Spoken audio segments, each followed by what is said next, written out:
Hey everybody, happy Thursday and welcome to another episode of TechStrong TV. I'm Charlene O'Hanlon. Today is Thursday, April 15th, and we've got a great show lined up for you today. We are going to kick things off with a conversation that Alan has with Ron Namias, who is the co-founder and chief business officer at a company called Cyberpunk.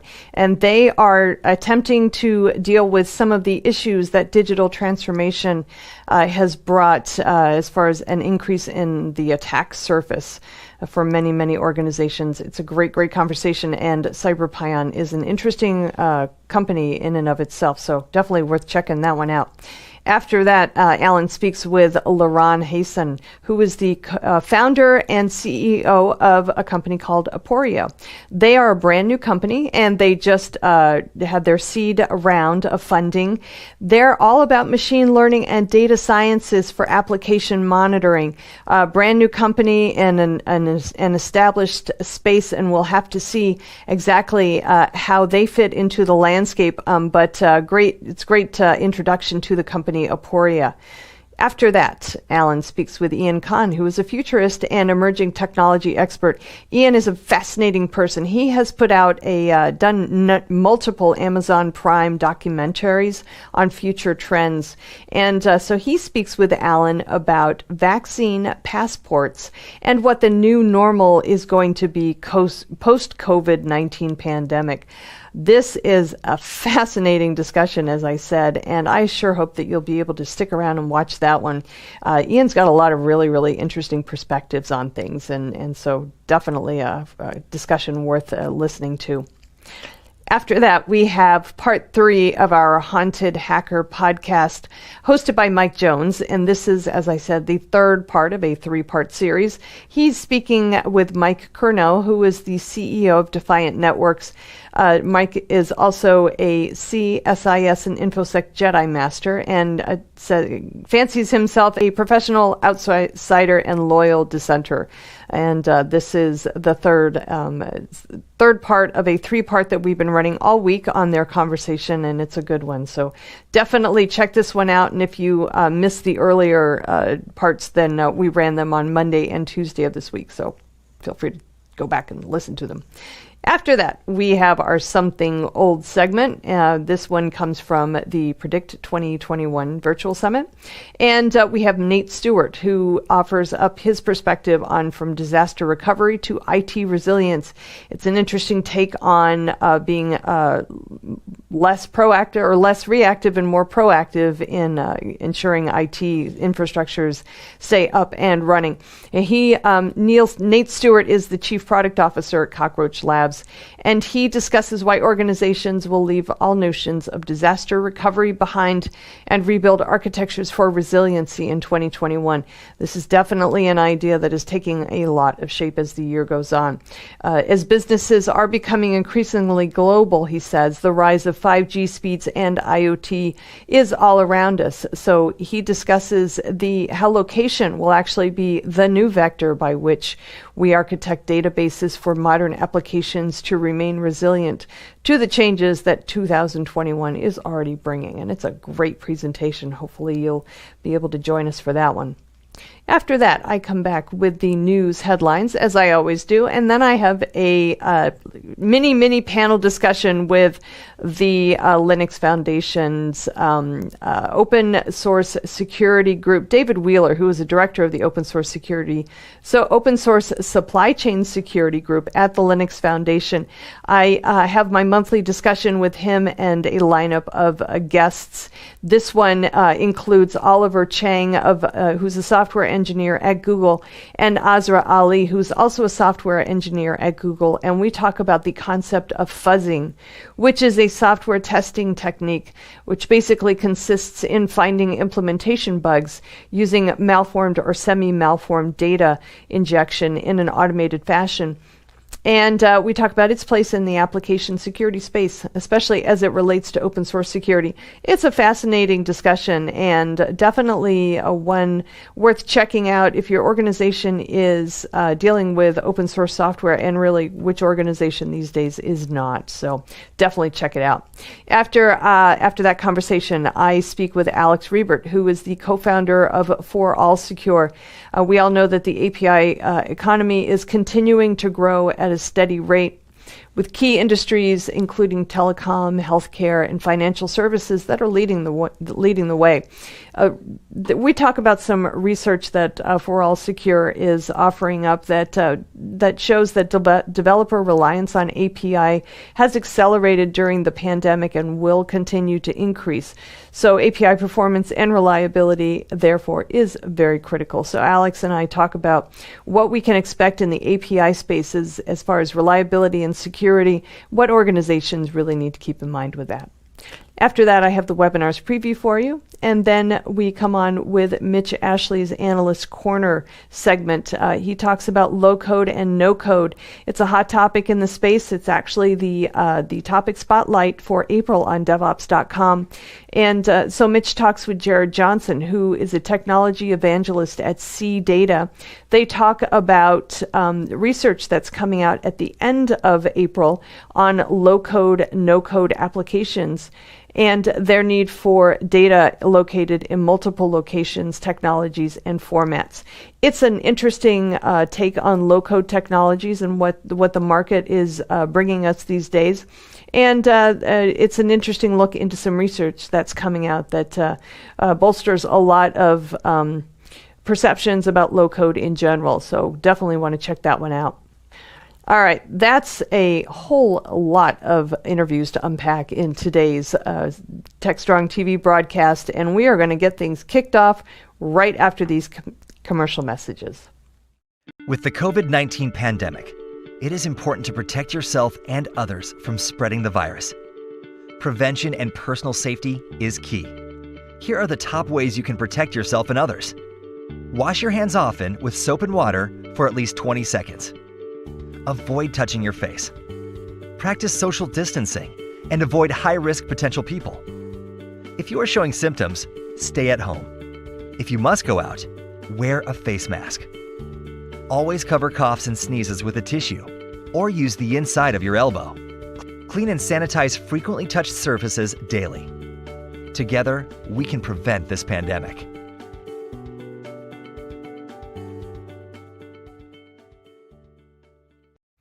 All right, welcome back, everybody. Kicking off today's TechStrong TV broadcast, Alan speaks with Ron Nemias, who is the co-founder and chief business officer at Cyberpunk, talking about digital transformation and the increase in attack surfaces for many organizations and what Cyberpunk aims to do to help keep those attack surfaces more secure. So let's give this one a listen. This is Digital Anarchist. Hey everyone, thanks for joining us here on another segment for TechStrong TV. My guest this segment is Ron Nemias. If I mispronounce it, Ron, I apologize. But why don't you say it so it's correct? Ron Nemias. Thank you, Ron. And you did it pretty well, Alan. All right, I tried. But it's Ron, that's R-A-N, not R-O-N. And Ron is a co-founder, chief business officer, CBO, for and hopefully I'll pronounce this right too, Cyberpunk, right? Cyberpunk. Pyon. Why don't you spell it for the audience, Ron, so we get that out of the way? It's Cyber, P-I-O-N. Okay, and it's CYBERPION.com is the website, yes? Yes, it is. Okay. All right, we got the housekeeping out of the way, Ron. Now comes the easy part. Tell our audience, what does the company do? How did you come to co-found it, and why do they care? So first of all, Alan, thank you for having me over. It's a pleasure to be here. My pleasure. Cyberpunk was started many years before I joined it by Nathaniel, who's our CEO. Nathaniel came from the area of web-based attack offensive cyber, and realized that there's a whole, with the move of the world, even pre-corona, to online presence and a lot of online engagements with partners, customers, and employees, a whole new surface, if you will, opened of connectivity from the outside world into the company in what is assumed to be legitimate and trusted partnerships with third parties. And as Nathaniel was going through some of the things that he was doing, he identified that this is a potential area of weakness for a lot of security companies or a lot of security products that are, nobody would likes it when we say it, but security today sort of is like the 1600 forts. You protect what's inside, you create a little barrier, and you make sure that nobody comes in. But when that in is no longer just on the inside, what does it look like? And that's where the area that we are in. We look at everything that connects to the enterprise to the nth degree. So a lot of these solutions look to the first degree of connection and saying what's on my edge. But beyond the edge, a company creates a dependency on a vendor, but that vendor may have dependencies on the back end to other vendors, and some of those will have to other vendors and so forth. And then before you know it, one actual potentially and hopefully governed connection to a single vendor represents a digital supply chain behind it that no security product is looking at these days or able to secure. Ron, we learned this here at Media Ops, not the hard way, because thank God we haven't had an incident or anything. But, we work with a lot of sponsors, and they're now asking, are you SOC 2 compliant? Are you ISO compliant? And the fact of the matter is, from a technology point of view, we use 99.999% of what we use is third party. Right, we're using outsourced managed hosting and marketing and the usual suspects here. So so for our compliance, we're pointing back to these third parties, who in turn are pointing back to other third parties, and so on down the line. And you're right. Where does it end? How do you know? How far back do you have to go to get a good handle on your security? Degrees of separation, right? They say the whole world is 6 degrees of separation. How far back do you go? What's the answer?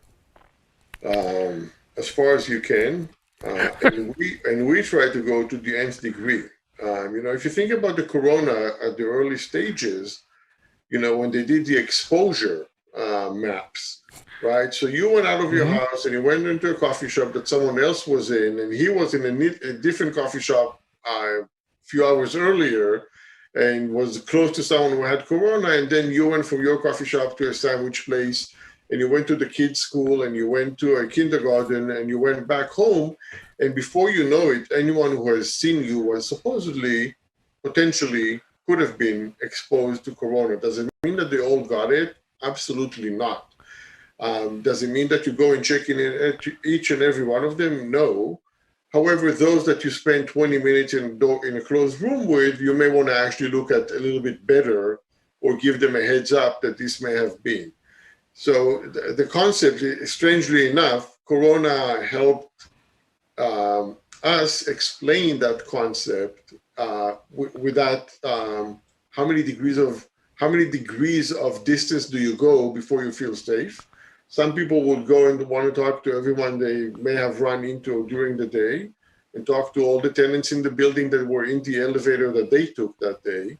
And some will say, I just want to talk to the people that I've spent 20 minutes with or 10 minutes with at an unsafe distance. But it's very similar to that. So it's contact tracing. Yeah. Yeah. And it is kind of contact tracing. Yeah. Contact tracing. That's a new term. We'll put it out there. So how, without, of course, divulging anything proprietary, but how exactly do you do that? You ask just people what contracts you have, and at some level you don't have privity, a legal term, right? You don't have privity with a third party for them to disclose their third parties, right? How does one do that? So our security platform is a scopeless solution. There's no installation or, for that matter, consent needed. We have sensors and listening stations, if you will, throughout the internet, and we're tracking connection. We just follow the map of connections, and we create a map of those within our system, and then we start analyzing them. Some we find unsolicited, so we do, and some we find by tracking attack campaigns that we're seeing. And many of them, we go through our existing customers that we look at vertically, but then you have to look at the horizontal connections at every level they have, which exposes us.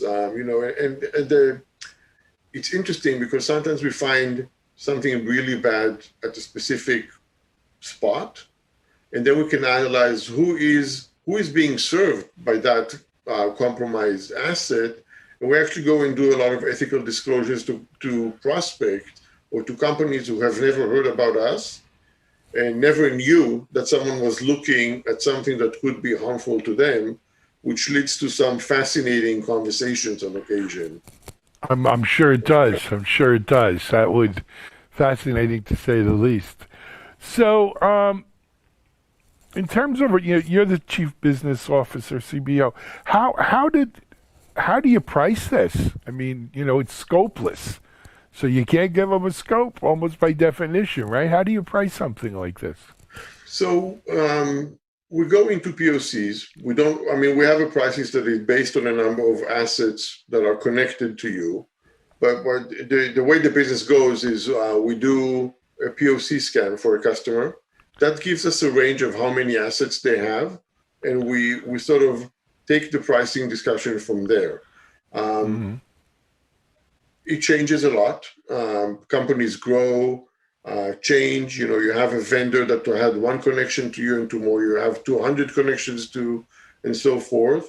But we look at an area of size, and we go from there, and the intensity of the checks that the companies are asking for. Got it. Ron, you mentioned that the company was around a while before you even came on board. Give us a little bit of history here. How did this? The original founder was more from the offensive cyber side of the house. You're based in Seattle, but how did give us a little history of the company? So the company was started in 2016 in Israel, did consulting and assessment of web infrastructures for a little bit, did a pivot early in 2018 to focus on what we now call and refer to as the ecosystem security platform. Again, basically looking at third-party connections and digital supply chains that reside outside of an enterprise perimeter.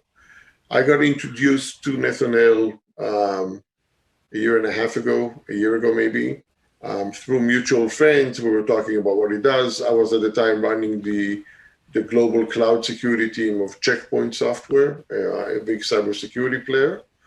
And then there was Nathaniel was going into a round, looking to partner with and build a good leadership team. And that conversation started. And strangely enough, my co-founder, who's now also a very close colleague and a friend, is someone I've never met in person yet. Well, with COVID and everything else, it's not as unusual as it used to be, right? Half my company I've never met in person yet, Ron, from this last year. So that's the way of the world since COVID, right? It is. So now, in terms of who is the customer here, is this for more larger enterprises, smaller, everyone? Who's been using? So it's for the larger digital footprint entities. And there is no direct correlation from how many employees you have to how big is your digital footprint. We have some fintech companies that have 30 employees and have more online presence than Citibank in some cases. So the more dynamic you are with your digital footprint, the more you extended yourself to the cloud and to relying on third parties, that some of them also may be in the cloud, the more of an interesting conversation we can have with you. And the world is changing, right? I mean, if you think about mortgages 2 years ago, you couldn't take one without being with your ID in 4 different offices along the process. Now you do it all without being anywhere. And technology and providers and third parties stepped in to give you those capabilities in a way that is compliant, secure, and governed, and protects both the lender and the borrower from fraud. And so all of those had to happen very quickly. There wasn't ample time to do the design. And when you go in and look at it, you find that some of those were maybe hastily deployed without thinking about all the potential risks that may come with it in an attack surface that is not well known or attended these days. So I think this is the criteria, the size of your footprint and how it was built, or what were the circumstances of exponential growth around it. And in today's world, the size of your digital footprint is often not necessarily correlated to how many employees you have or how much revenue you do, or any of the usual sort of metrics that we would judge by. Ron, let me ask you, for companies or people watching this out there who say, you know what, this is something we could use. This is something that's valuable to us. We're going for our SOC 2, or we need to know this, right? Is there, what is the engagement process? Could they download it and set it up themselves? Do they need to have sort of a POC set up? How is it? What does that look like? Again, Alan, there's nothing to download or install. They go to our website, the www.cyberpunk.com. They request a POC scan. They put the top domain of the company, and 24 hours later, we'll share the results with them of a POC scan and the findings. And from there, we can have a conversation. The one thing that is important for me to highlight and say here is that we only share those scans to an email address that comes from the same domain we're scanning. So someone at gmail.com cannot ask me to go scan Citibank and get the results. The results we send, by the way, are anonymized, so we don't have the details. We just provide a metadata of findings. So X number of critical vulnerabilities, X number of takeovers, and so forth, the things that we find. And then on an authenticated call with someone that is from the enterprise, under NDA, mutual NDA, we provide the necessary details to go understand the exact vulnerabilities, and we provide also the path to resolution or fixing it to those prospects. And hopefully we would demonstrate enough value to go into a deeper conversation about a broader, ongoing, long-term engagement. And that's kind of what I was getting at here, right? You can't do this self-serve. 100 years ago, I co-founded a security company doing vulnerability scans, and you could get what we used to call the hacker's eye view, right? You get scanned from outside your network. And, quite quickly we learned the abuse that can come from that, and we had to have a similar kind of thing where we wouldn't kick off a scan until we actually, not that we were charging you necessarily at that point, but we had to know that this was really your assets we were scanning. You weren't scanning your competitors. You weren't, scoping out a cyber heist or something like that. And so that's an issue in there. I want to make sure that I get clear for our folks. The POC scan is free. It is. Right? And that first consultation and so forth. Yeah, it's free. No commitment, and we take it on ourselves to consider each one of those requests under NDA. So we will never talk about one other than with the people who are the legitimate resources who are requesting it. Fantastic. I love it. I think this is something that we all need, especially as, more and more. Look, we all know what's been going on with supply chain attacks. Over the last couple of months, it's become an industry cyber darling of a topic here. But Ron, thank you for coming on and joining with us on TechStrong TV. Our pleasure. I appreciate the opportunity, and you're welcome to ask for a scan. I'm happy to share the results with you. I may give our CTO, let him go ask for it, because as I mentioned, we're looking at this right now. Anyway, thank you. This is Alan Schimmel. We're on TechStrong TV. We're going to take a break, and we're going to be right back with our next guest.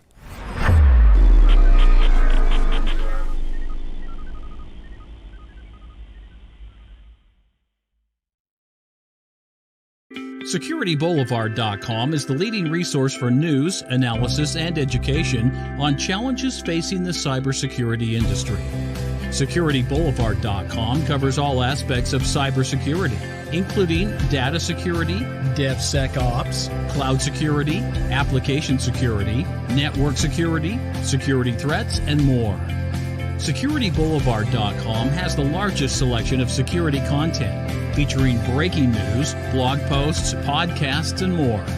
Visit www.securityboulevard.com to learn more.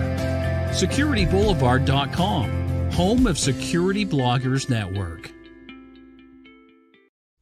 All right, welcome back. Next up, Alan speaks with Liran Hasan, who is the founder and CEO of Aporia, talking about Aporia as a new company and some of the things that it's doing in the application monitoring space as it relates to machine learning and data sciences. Great conversation, great new company. Let's give it a listen.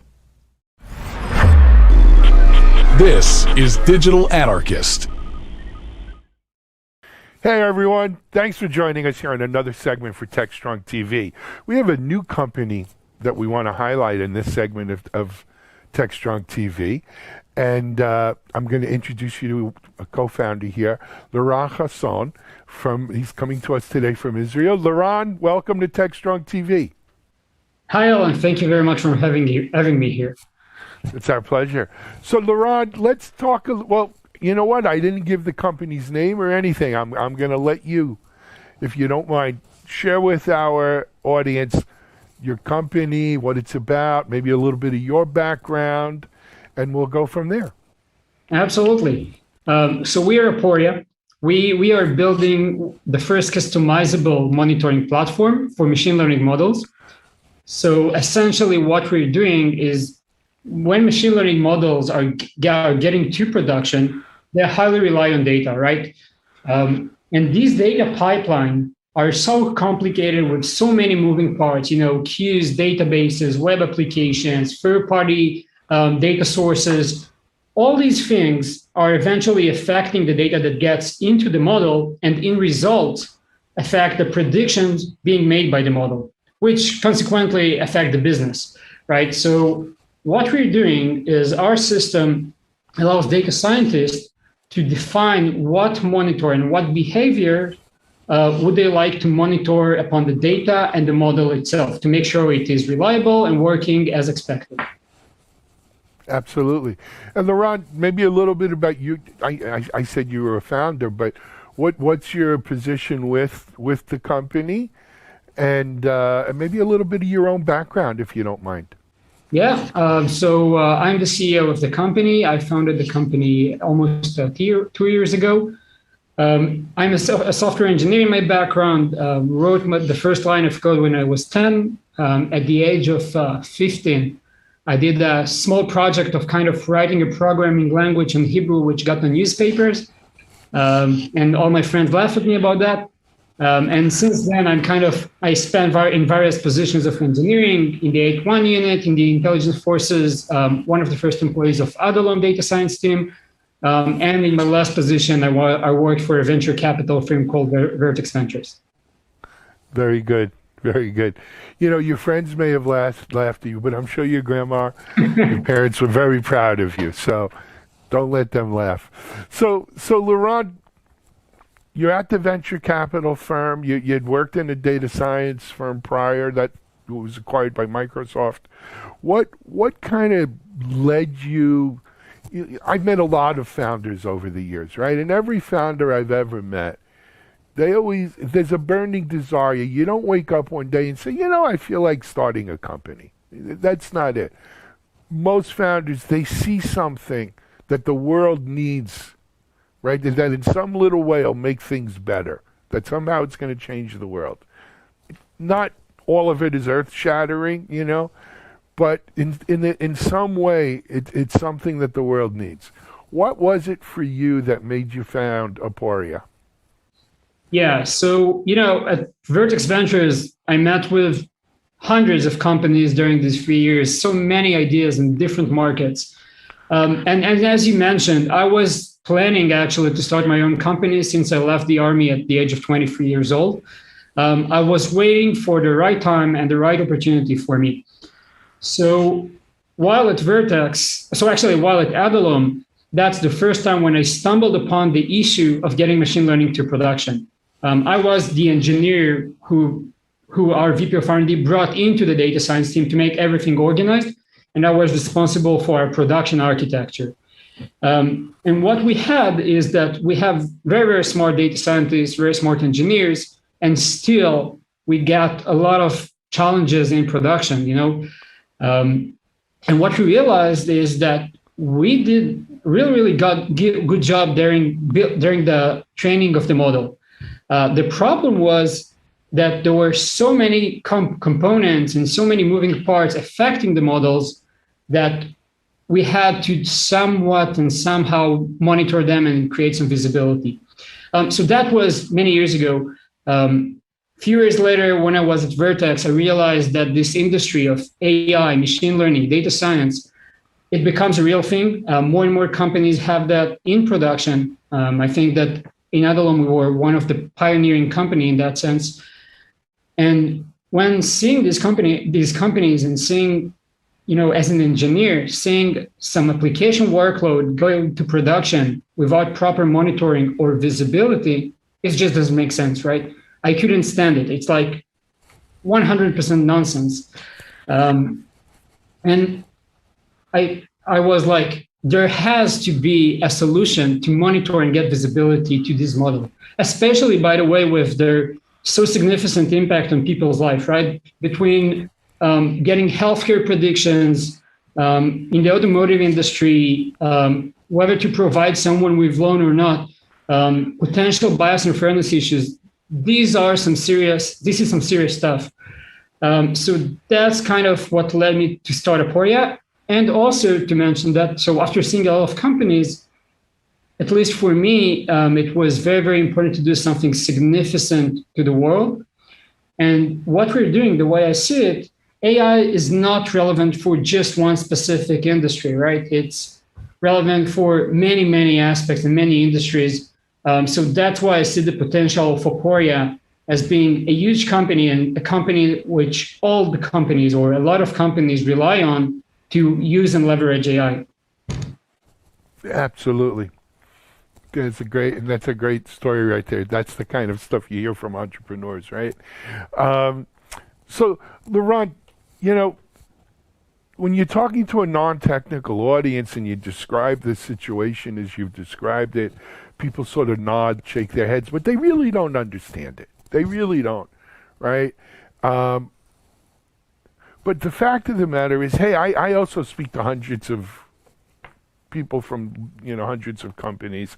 And I think one of the big things we have seen, and I'm taking a long view, right?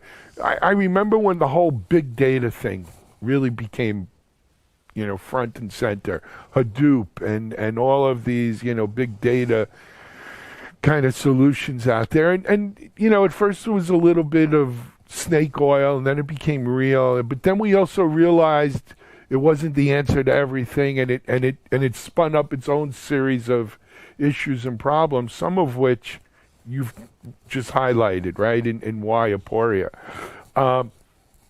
The other thing that I've seen, and we, frankly, it's happening here at MediaOps, my own company, right, is we have all of this data, right, and now we're moving it from the various applications that the data was stored in into what we call a data lake, right, and we're going to have the data scientists come in, and they're going to somehow mine the data lake, so we're going to have really keen insights that'll make our programs work better, and you know, all of these things. Sounds great, but the details, the devil's in the details, right? A lot of companies are failing at that stage. Yes, they can collect data really well. We're really good at collecting data. We're not so good still at analyzing the data at a speed that allows us to be actionable on it, right? And so, you know, we need to have automation in here. We need to have machine learning in here. We need to do better on it. It sounds like in the case of Aporia, it's a very specific, right, monitoring is where you guys are playing. And so that kind of, you know, it gives us a better definition of what part of the data lake or, you know, database do we want to home in on. But it's a real problem, you know, companies, I think, are facing. But how do you make them know?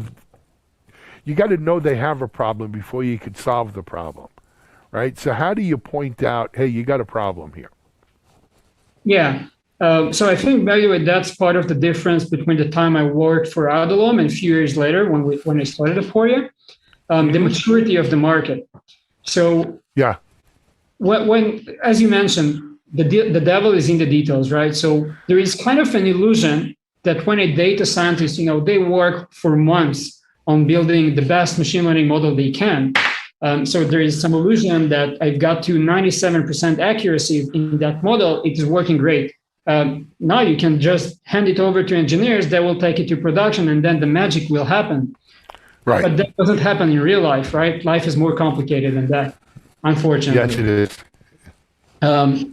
And that's exactly like where Aporia comes in. And the point is, when I'm talking with customers of Aporia for the first time, when I'm just, you know, kind of talking about the problems that we're solving, like, when was the last time your model got the wrong type of data, or some third-party vendor that you use just omitted a field in the data set in their API, for example, and didn't notify you?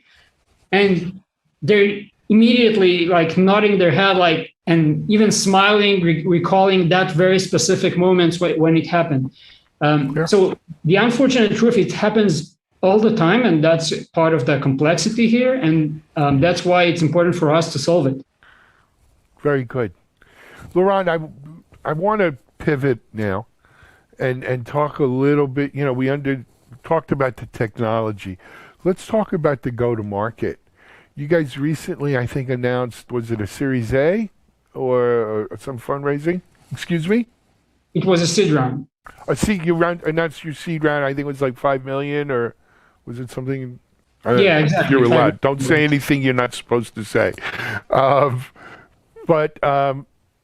So now, you know, you got some money in the bank to build out the R&D and engineering and go to market. Let's talk a little bit about go to market. How are you going to market? Yeah, that's a really good question. We've spent the last year talking with hundreds of companies and hundreds of data science teams, ranging from the largest banks in the US and down to small data scientists or startups that haven't raised money yet, to understand what are their problems and what is their best preference in solving these problems, right? And that's by taking this feedback, we built our go-to-market strategy and our product accordingly. So what we are doing, is we're not providing a magical solution. Our system doesn't do all the things automatically, and it's not a black box, which is really, really important because AI itself is kind of a black box. So what our system does, it actually provides the data scientist with really, really easy and fun to use tool set that they can build and implement their own monitors, like the logic that needs to be applied to monitor and ensure the behavior of the model. So back to your question regards go-to-market, we are kind of going bottom up. We are going data scientist first company and ML engineering first. So that's our approach. Excellent. And then, how do you get your product into the hands of the data scientists? Is there a free trial? Is there some sort of forever free, kind of version of it, or does it have to be a formal POC with engineers? I mean, how do people engage? Yeah, so being an engineer by myself, I know that I don't like to talk with salespeople and to hear long pitches. Although that's what I did in Vertex for 3 years. So we work in the same way. So in order to start play around with Aporia, you don't need to do nothing but sign up in our website, aporia.com. And from there, you get a free account. You have unlimited time in which you can use it. It's not like a limited trial. The only thing that is limited in our community edition is the storage that is being used. So it's up to 1 gigabyte of usage. But except for that, you can use it as much as you want, invite your friends, etc. So there's a community edition. Yeah. Excellent. And then there's like an enterprise or professional or whatever edition above that. Yeah, we are. Really, the only limiting factor is how much storage you're using. Exactly. Got it. And so this is a SaaS type of situation where they're storing it on your infrastructure? That's an amazing question. It's an amazing question because in most cases where companies invest in data science, they want to solve the most painful points and the problems with the largest potential ROI. And usually that problem is involved with really, really sensitive data. So this data cannot be sent to the cloud of any other company. So that's why from the very beginning, we built a unique architecture we called managed on-prem, which means that all the sensitive data is being stored on the customer's side, on their VPC. But as you know, usually in on-prem, there's a lot of overhead for the customer to manage all these servers. So we took all this management to ourselves. So you kind of get a win-win situation. You get on-prem solution for the data, but with a deployment that you can do in less than a few minutes, and you don't have any management overhead for that. Very cool. Very unique. Yeah. Very unique. Good stuff. Laurent, I told you the time goes quick here when we're doing these. We're about out of time. I want to, first of all, wish you the best of luck with Aporia. Come back and keep us posted. Yeah? Absolutely. All right. Laurent Chasson, CEO, founder of Aporia here on TechStrong TV. We're going to take a quick break, and we'll be right back with our next guest.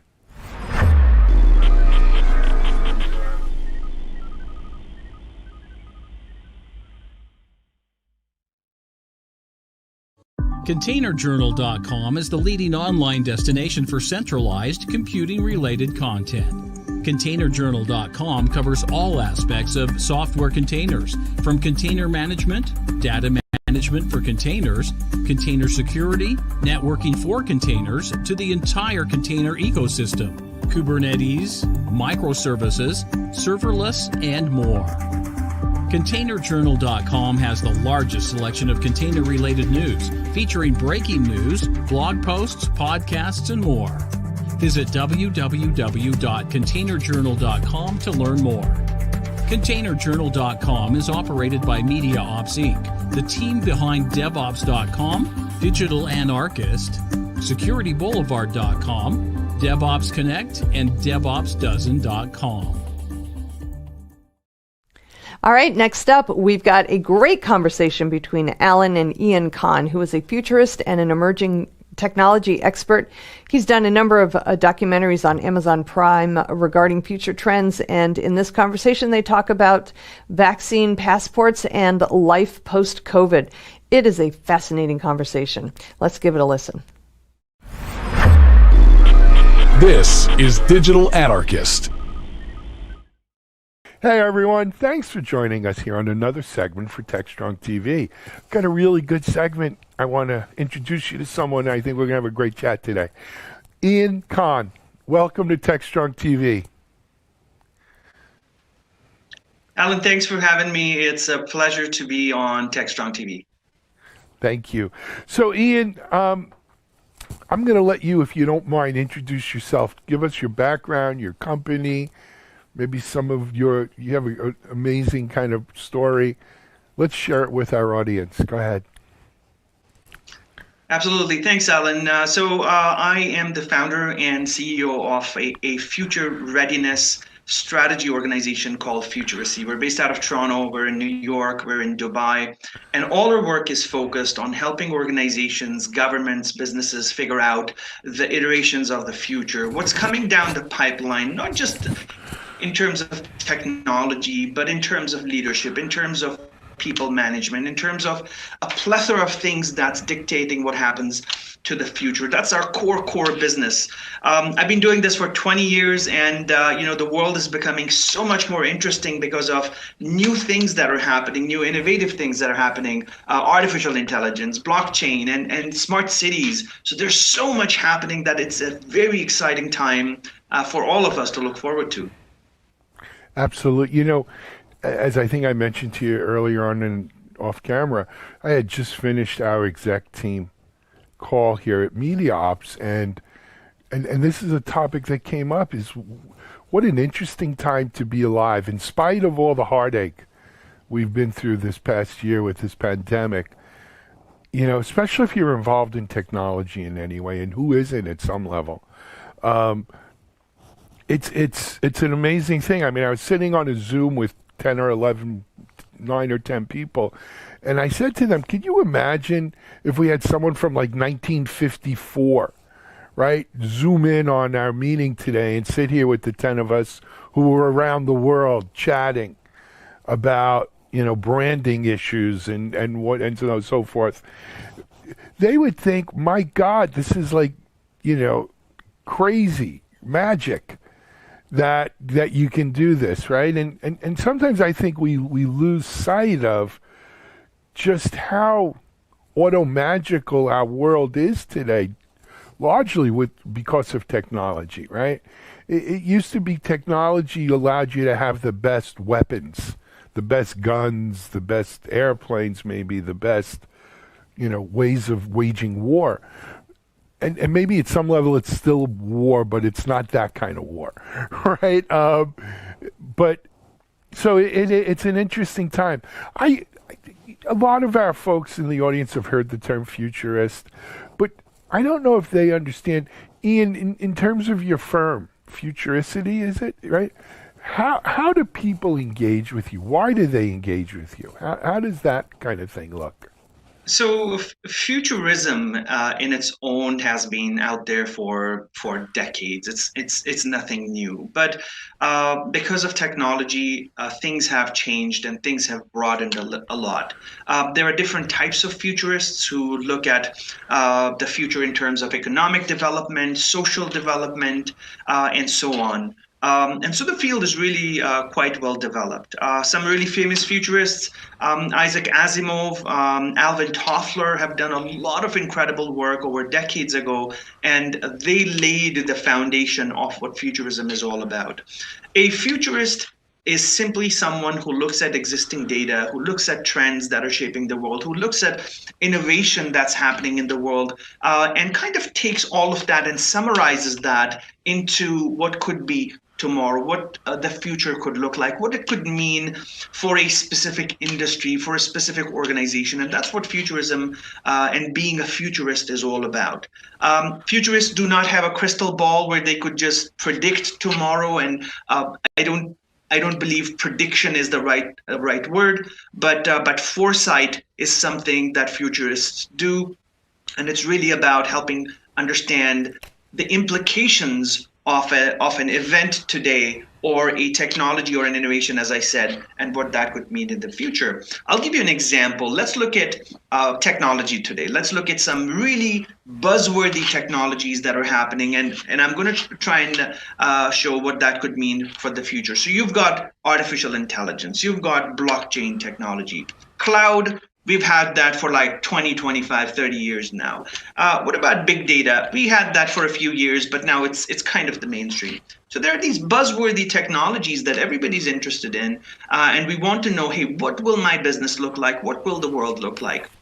As a futurist, I'm able, and any futurist is able to take the impact of these technologies and really fast forward that. So I did an exercise with a government recently where they were projecting what their transportation authority and the ministry that manages the transportation for that country, what would they be doing 100 years from now?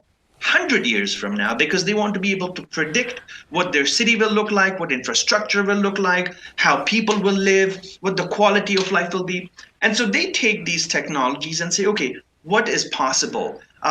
There's drone technologies happening. How would that interface with artificial intelligence? What could that mean for our city? What could that mean for our community? And so you take all these things and you create an impact statement and figure out what future outcomes are possible. And so there are so many different ways of doing this. My work is primarily focused around technology. It's about technology futurism. What's the impact of technology? I don't do social and economic foresight, but more technology. What is the impact of technology on your business, and how can you use it to create a more efficient workplace, more productive workplace? And so all of that has come out in, the expression of my work has come out in the form of a few documentaries in the last few years. Blockchain City is one of my documentaries where I talked about blockchain technology and what that could mean for the cities of the future. And it's available on Amazon Prime Video. And I spoke with leading governments and experts in that documentary, spoke with the government of Dubai. And the UAE is the world's first country that's going all blockchain on its implementation at the back end of government. So that's very interesting. I spoke with Estonia, and Estonia is the poster child for technology and how they've made progress in the last 20, 30 years.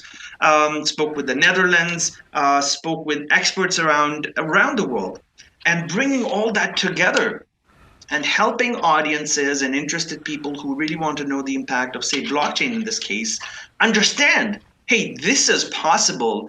I think that's the best expression of what I can say a futurist does, is be an educator, be somebody who can help show clarity and show what is possible. My last documentary came out just a couple of months ago, and it's called GX Now, which stands for Government Experience Now. And government experience is an evolving domain in government and government service delivery. So if you're going out to apply for a new passport, you want to renew your driver's license, you want to you have a new dog and you have to get a license for that dog. All these things constitute what is called government experience, because you're interacting with some form of an agency and paying and getting that permit. And that is an evolving domain. So this documentary is about where's that going and how is technology helping?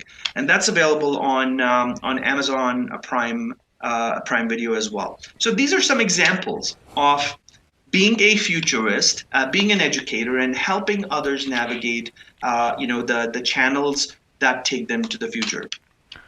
Love it. Love it. You know what? Before I jump into what I want to go next, for people who want to get more information, Ian, besides going to Amazon Prime and watching your documentaries, where can they go to find out more about you and your company? So Google my name, Ian Khan, IANKHAN, and you'll come up with a lot of stuff, and that's me right there. But go to my website as well, IANKHAN.com, iankhan.com. That has more resources, more information about my work. Fantastic. So, Ian, I wanted to talk to you about vaccination passports. right? Digital vaccine passports. It's become a real hot potato, at least here in the U.S. I suspect it may not be as questionable or as controversial in the rest of the world. I think the rest of the world's probably a little bit more sane when it comes to the need for this. But certainly it's become a politicized football here, and quite frankly, it's not. I don't think it's the technology that people are really screaming about, though. A lot of this technology they're talking about for vaccine passports may very well have a blockchain aspect to, because for privacy and HIPAA and all these other issues. But I know you've had some thoughts on it. I wanted to hear, and maybe we could dive into your take on this. Absolutely, Alan. Right now, if you search for vaccination passports or COVID-19 vaccine passports, you'll see a lot of conflicting news out there. There are people who love it. There are people who hate it. There's a lot of conspiracy theories. And I think it's very interesting. I'm not opposed to any of it. I do not believe that we should definitely say it's good or bad, but we need to debate it to make sense of it. So that's the right direction we're in. Now, we need to realize that vaccination passports are not new. Vaccination passports have been in use for decades, like literally more than 50 years. Did you know that when you immigrate to America, you've got to have a record of immunization? What vaccinations have you had? That's a vaccine passport. Many countries require vaccine passports as to what are the vaccinations that you've had. Have you had an influenza vaccination? Have you had a measles vaccination? Have you had a chicken pox, and so on and so forth, right? And that is a way to ensure that people who are migrating to a country, arriving to a new destination, do not have any conditions that would impact other people in that country. Like that's the reality of it. Now, the last one, almost a year now, COVID-19 has changed the world. It's all very new for us. And I think the biggest challenge we have had and we continue to have is dealing with it, dealing with the fact that we have a pandemic. And that's why we have people who, some of them do not wear masks, some of them love masks, some want the vaccination, some do not want the vaccination. And remember, I hope you would agree with me on this. When everybody started wearing the masks last year, many of us were hesitant. We would say, why is everybody wearing a mask? What's going on? And I'm talking March, April last year. So it took that initial acceptance that the world is changing. There is a threat out there. There's changing conditions out there that we need to figure out and understand. I was in March last year, in February, March last year, I was in Dubai and the pandemic was just slowly spreading. And I saw a lot of people there wearing the masks. And I said to myself, hey, what's going on here? Because I haven't heard this in Canada or the US. And so acceptance of change is the first thing we need to deal with. Coming back to present times, we're talking about COVID-19 vaccination passports, something that could track who has had the vaccine.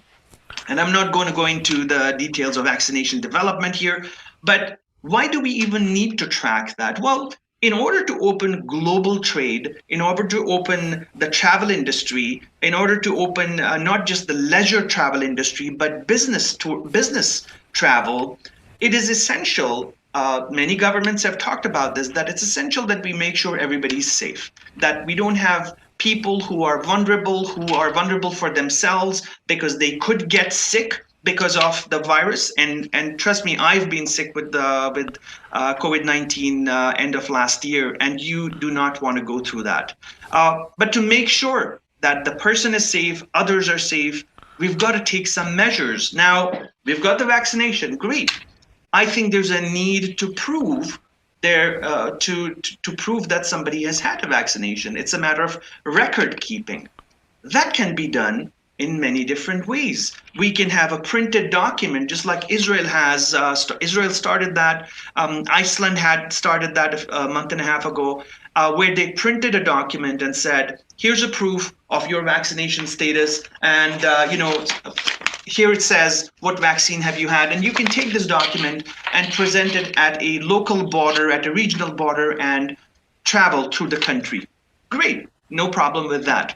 Some countries went a little bit further and said, well, how about we cooperate between two countries, and your country, your citizens can come to our country, ours can go to your country if they produce that certificate. That's great. So that's a use case that got proven that things can open up a little bit.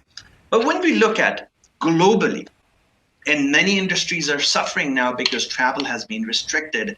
And I don't believe if we continue the way we are continuing, things will open up. Now, I'm in Toronto today. We have another lockdown, the third wave. Who says there isn't going to be a fourth wave and a fifth wave and a sixth wave? So we've got to make sure that despite these challenges, how do we move forward? And I feel tracking your vaccination status is a good thing. But the controversy is now, how do we track it? Who uses that information? What do they do with that information? Is the government going to take my information and do something with it? Is my privacy going to be violated? And that's the big question that is under debate right now. Yep. So, Ian, I will tell you, in my mind, this vaccine passport debate is just the next chapter in the do I have to wear a mask debate? Can the government shut down the economy debate? And it's the same question over and over again. And here's the fundamental issue. Personal rights versus society, right? Why do I wear a mask? Well, I wear a mask because I don't want to get sick. But as important as I don't want to get sick is I don't want to make those around me sick, right? And that was really because there was a lot of science on the mask where it may not stop you from inhaling or, being exposed. But if you are shedding virus, the mask helps from that getting out to other people. It cuts down your zone. So people wear a mask not just to protect themselves, but to protect others. Why did we have to close down a lot of society? Again, it's not so much to protect yourself as much as it is to protect the greater good, to protect those who are vulnerable. And people who say, well, let those who are vulnerable just get locked in their house till this is over, I think that's a really selfish me generation kind of thing. And it's not you see it more, unfortunately, in industrialized kind of quote-unquote first world countries, and it's not a becoming look, right? It's a selfish look at the world. And it's the same thing with these passports. Of course we used to call them inoculations, right? I remember as a little boy, my parents, my uncles, my aunts, if you went somewhere, you had to have your inoculation list. Maybe it was malaria or yellow fever or something, right? If not tuberculosis. And we didn't have measles. We actually had measles, but we didn't have flu vaccines then, right? But that's not new. That's not new. Masks are not new. I travel the world as well. You go to Singapore, China, Hong Kong, Asia, Japan, masks were very common and still are and still will be, right? It's especially here in the U.S., it's this, we lose sight that, yes, the Founding Fathers and the Constitution gave us all individual rights. But, I went to law school, and one of the things a law professor once told me is, your rights stop when they infringe on mine, right? And so, yes, you have a right to your own personal choice, but when your personal choices infringe on mine, well, then we've got a conflict. And yours doesn't necessarily, your right doesn't make right at the lesson of my, making my rights less. And I think fundamentally that's the issue. We don't have a lot of time, and I'd love to have you back on, Ian, to continue this conversation. But I think one of the other issues is people don't, I thought people were going to be afraid. What about if they're hacked? What about if they're hacked? And people get my information. Well, if the passport only says you got a vaccine and when you got it, how much information are they really getting? Number one. Number two, they're not making that because I think because of things like blockchain and similar technologies, we can make these vaccines passports digital and relatively secure and portable and modular and all of that. In support, and I am cognizant of time is short. In support of simplifying what technology platform we could use, just for your viewers, blockchain, as you said, is, in my opinion as well, the best technology that we can use. It has privacy. It's not controlled by a single person or an entity. It can help users, end users, people who are vaccinated, control their information. So if I have a vaccination done, I can control who can see that information, who can I give access to that information, and I can stop people from accessing that information. That's a big differentiator in terms of technology. I really believe that we need to talk more and inform people more about that. We're not dealing with some kind of a primitive database technology, and it's complex. It's complex to understand this and to understand how it would work. But my bet would be on blockchain, which is owned by nobody. Nobody owns this technology as such, and it can promise us that independence, the freedom. It can still maintain our freedom of rights according to the Constitution, and do all of those things while giving us the ability to travel safer and to protect others and to us. So this is one thing that I would definitely say. Absolutely. Ian, I'd love to be able to get more into it. I think another issue is that with these passports in particular, it's not just at borders. We're talking about you need a passport to get into a sporting event. You need a passport to get into a movie theater or a restaurant or what have you. And so it's not just immigration and emigration, but how about this? Can we schedule another session? We'll have you back on maybe next week or the week after, and we'll continue this. Make sense? Sure. Yeah, absolutely. Anytime. And I know it's quite a complex topic to talk about. So, well, it's an interesting one, but the time, as I told you in the beginning, the time goes really quick with these. Anyway, Ian Khan, futurist. You can find out more about Ian at IANKHAN, IanKhan.com. Go check it out. If you're on Amazon Prime, go check out some of the documentaries. Ian, I look forward to talking with you more. Thank you, Alan. Thank you, and take care. Thanks. All right. That's it for this segment on TechStrong TV. We're going to take a break. We'll be right back.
All right, next up, we've got Haunted Hacker, part 3 of a 3-part series with Mike Curnow, who's CEO of Defiant Networks.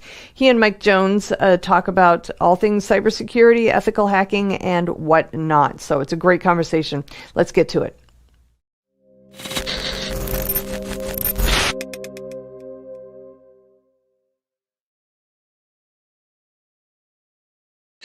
But welcome back, Mike. Yeah, I checked the thing. The thing I checked was good, so we're back. Good deal. So let's dive off into some other areas and like within your career. So one thing I like to do is take kind of a self-assessment periodically and look at some of my big accomplishments and some of my like disastrous failures. Because they all play a purpose, and I don't look at any failures as being negative because they've all helped me in some way in my career. So with your career, Mike, what would you say your biggest accomplishment is? And, for lack of, better terms, what do you think your biggest failure is? Not to sound like a job interview or whatever, but if you could just shed some light on that and how you got through it and how the industry helped you get through it. I was half expecting you to ask where I'm going to be in 5 years, where I see myself. No. And if anyone does ask that question, I would say I refuse to answer that question, because every time I do, in the time span, it becomes a lie. So it's like, where do you see myself in 5 years? With your job, and then I'm off working somewhere else. Yeah, exactly. But give me a second. It just got dark outside, so I have to adjust the brightness of my screen, because that's what Mac does. It just decides that I can't have control over it. So that's, I think for me, I would relive and redo every single mistake, because I do learn things quickly. I learn things by myself, but a lot of that, like growing up, I remember a specific instance where it wasn't a stove, but it was a curling iron that my mother had said was hot. I'm like, well, what does hot mean? And I found out. Every single mistake that I've made has made me a lot better. Mm-hmm. I would say I'll start off with the biggest mistake. When I got in earlier on, when I got more into the blue team side of things, I was on the, I was definitely on the more left side of the Dunning-Kruger effect, where like the Dunning-Kruger effect is this thing where like the less knowledge, like when you just first start getting into an area, your confidence skyrockets, but your expertise is like low. Yeah. Everyone does it. And I did it too. So, my biggest mistake was when I first got into the industry. I hate that term. Well, when I first started doing security, on the blue side, or red side, I was actually pretty good, because I already had a lot of knowledge from being a developer and software engineer. But when I got into working in a SOC, I looked at it technology specific. I didn't back up and see the bigger picture. And it did end up hurting me. So the people that like these the older generations that taught me how to act on a SOC, like, these are really legit people that, I still thank even today, just because they taught me how to conduct myself on a SOC and how to, understand what's noteworthy, how to, tier up and elevate or escalate your alerts and all that. And then what a security operations center should be, and even like how to just apply SecOps to anything. But I looked at it a lot from a technology specific side, where now when I'm working with people, and if we're on a security if we're, I lead the security operations center for Black Harbor. So what that means is that that's the security operations center for like automotive OEMs that we monitor, secure, do vulnerability management of their cyber physical systems. So it could be manufacturing, could be diagnostics, et cetera. Don't just like, if you're working in Splunk, if you're working in ArcSight Logarithm, don't just be good in that. Like, don't be just good in that. Like, step back and understand it. Like, if you're technology first hurts you in the way that you're not going to be useful somewhere else. They might be using a different technology. Yeah. And that was something that I fell prey to, like early on. That's the biggest mistake of mine. It wasn't like a single thing. It was just a mindset that really, that did send me back a bit. Gotcha. Or that held me back, I should say, not send me back. My biggest success, and that's actually a harder question to answer because I don't know what gauge we're using here. Being on this podcast, is that? I mean, so yeah, my biggest.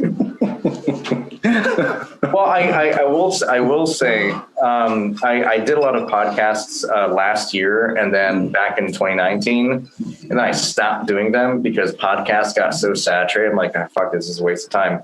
And then I got exposed to yours. I'm like, oh, this is new, and there's like actually really good guests on here. And after watching Alton's podcast on the talking about Vanahai and how he got to his position, I was like, oh, okay, yeah, I actually like that shit. Yeah. And so I it just kept getting better and better, and I was like, all right, well, few podcasts are actually, I don't know. Again, like I feel like it's not an argument to say they're saturated, but very few are actually good quality. And that's what I like about this, because it's not like, hey, here I am, plug my shit. It's like, no, we're gonna have a conversation.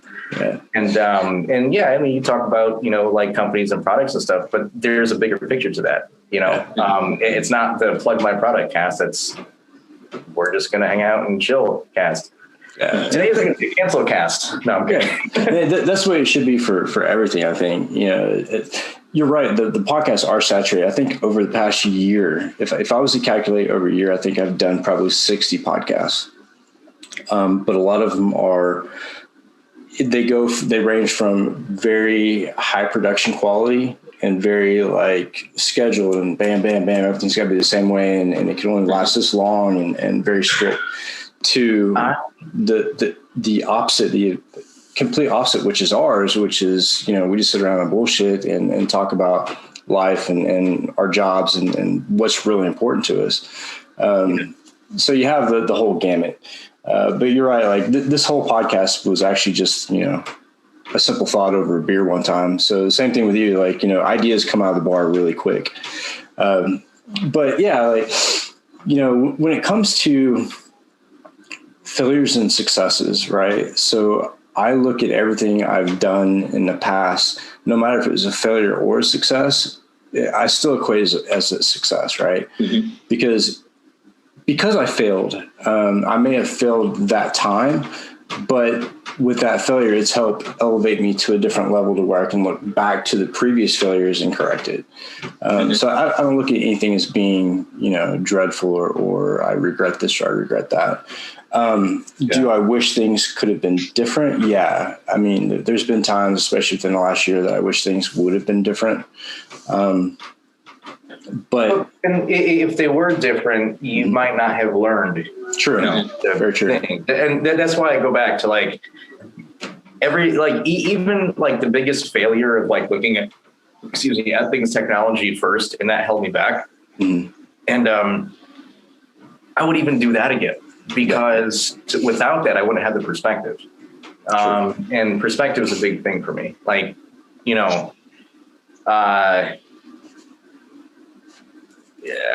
don't know. Like I prize people that make a lot more mistakes than successes, because they know what, like both sides look like, right? Yeah, exactly.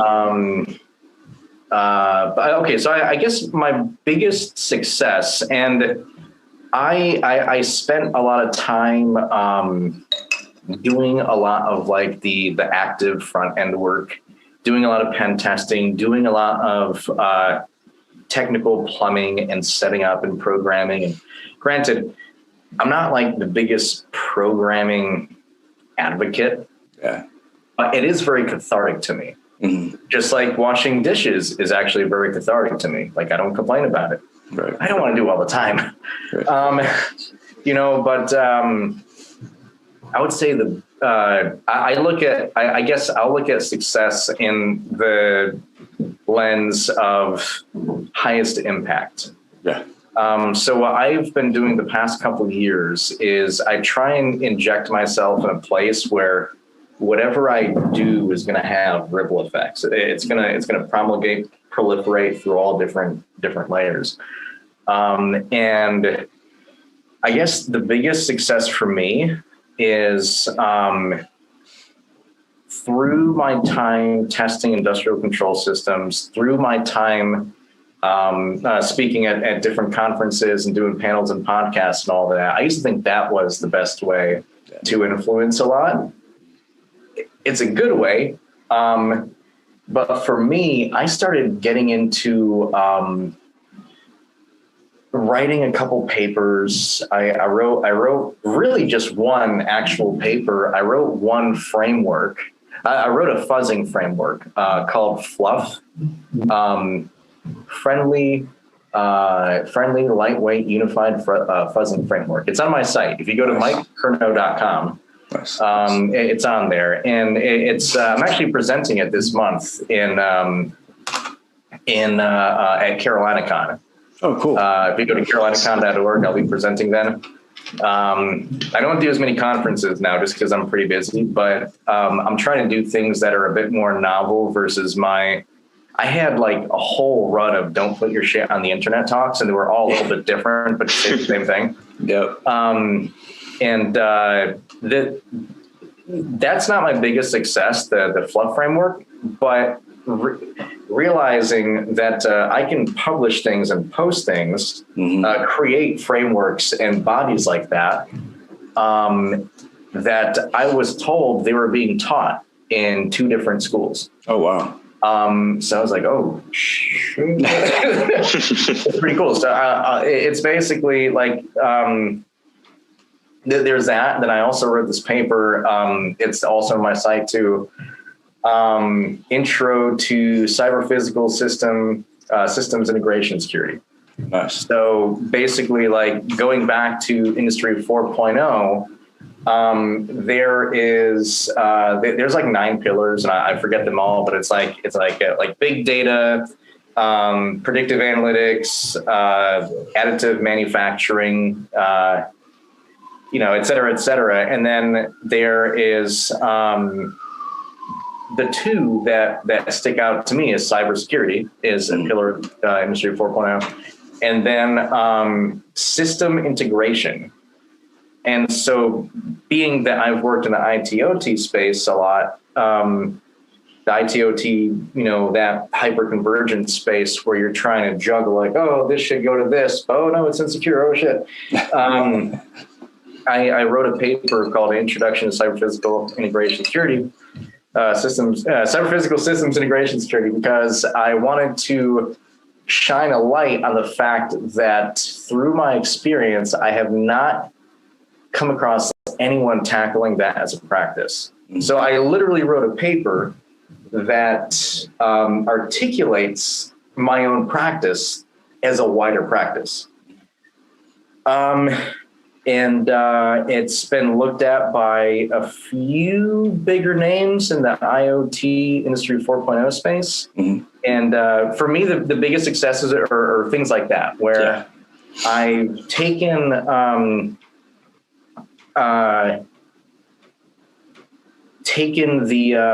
done a lot of the hard work on the front end, and now I just step back and go, okay, this is how I think things should be done. Let me try and hawk this at people that'll disagree with me. And then when I get good feedback, I'm like, shit, I could have sworn they would have told me to do it myself. So those are big successes for me. Defiant Networks being the big one. I'm going to say Defiant Networks is my biggest success, but only because I realized if I take a step back and trying to work on bigger frameworks and bigger practices, and then pushing that to people of influence that can make this happen, that's a huge success for me, because I want to have a huge impact, but it's got to be at a layer where it's feasible for me to do with all the stuff I have going on. Yeah, I think that's the hardest part is balance. Balance is so tricky. Oh, especially when you're a public speaker. Balance is like, I have not been able to master it, and it's been I've been speaking now for 2 years.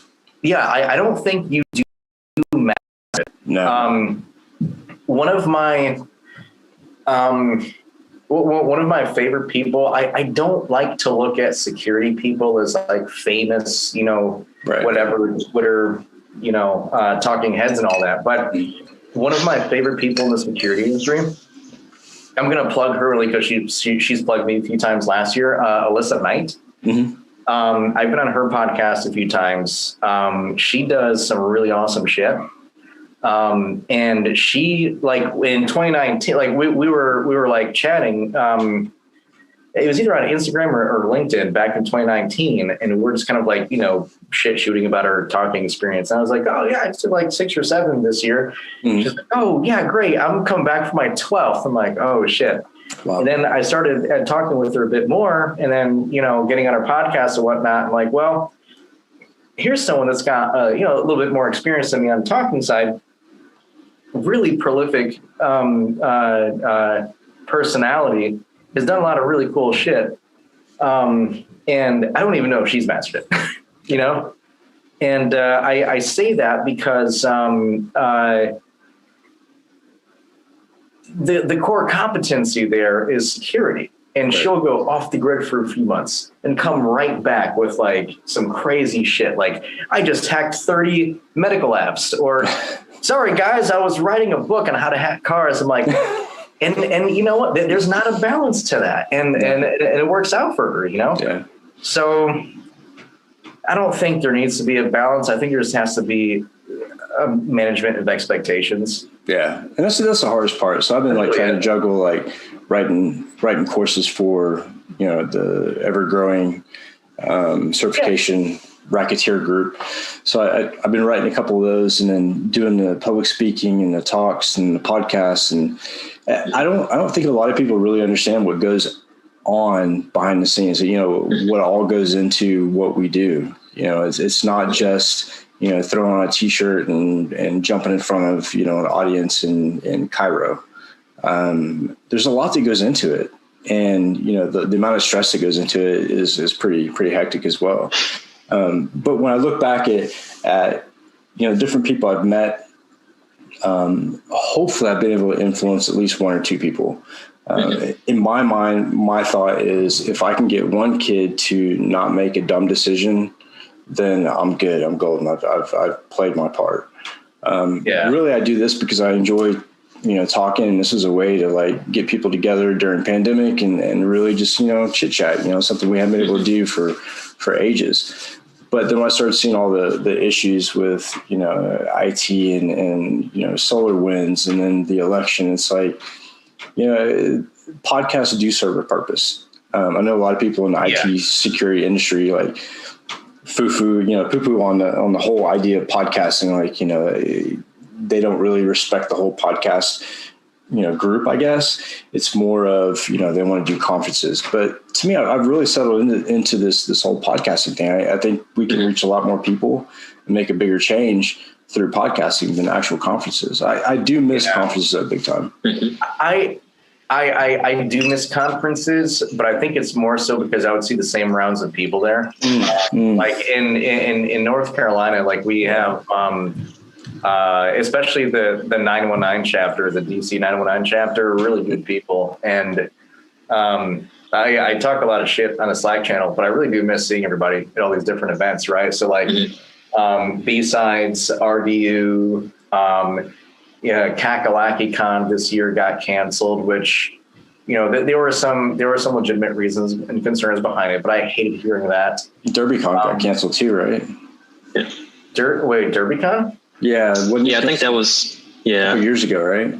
Yeah, I think that was that hasn't gone on in a little while, I don't think. But I know that some of the DC 919 people were active patrons of that as well.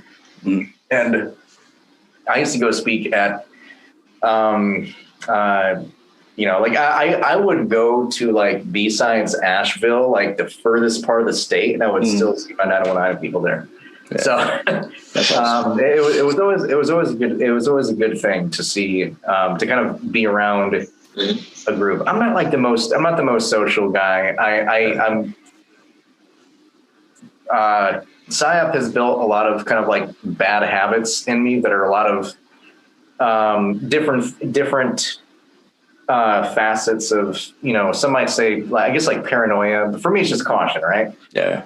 But, the people that I have known for a while, like I'm going to want to hang out with you. This whole thing does suck. Right.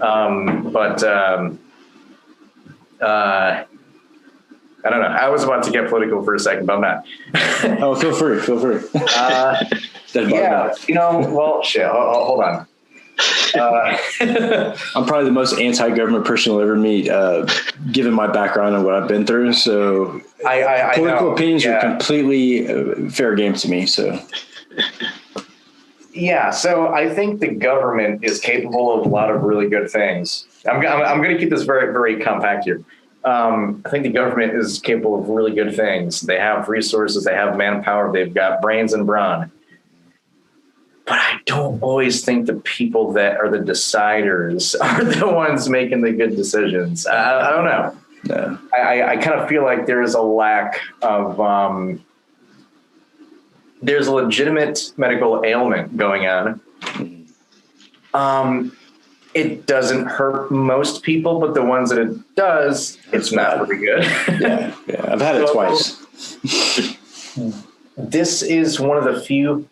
The one thing I think about is in Japan, it was, I can't remember the exact timeline. It might have been within like the past 20 or 30 years.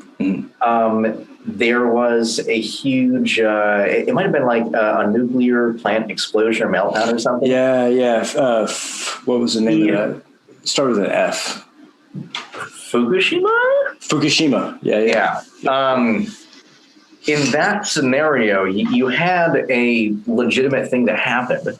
And you had the older generations going and saying, hey, we've lived our lives. We're going to go and help clean that up so that the younger people don't get affected. In this, we have the opposite. Younger people are going through some really bad stuff, and it's being kind of enforced. It varies between state and country, but you have the younger people being pushed back, and self-harm and suicides happen, and drug dependencies form, really bad things that a lot of people aren't talking about. And that's that's happening to protect the old. Yeah, it makes no sense. And there are a lot of arguments to say, there are people with comorbidities, and being the libertarian guy that I am, if you want to eat an entire McDonald's, I don't care. Like, dude, we did our part to make sure that you can. Yeah. But then the lines of personal responsibility get blurred, right? So again, it's a legitimate thing that's happening, but I think the way we're handling it is not so great because it's very, oh my God, what is the term? We're dealing with this with a sense of austerity, right? Just the most severe thing possible. And it should be a more nuanced thing. This is a weird thing I'm going to do because I don't like doing this, but our governor in NC, Roy Cooper, at the beginning of this, my whole thought was like, yeah, what the hell are you doing, man? Like, just stop this. And then the past 5 or 6 months after his reelection, of course, he does start handling it with a sense of nuance that is actually reasonable.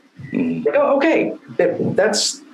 I wish you did that before, but like I kind of feel that that's a good example. Yeah.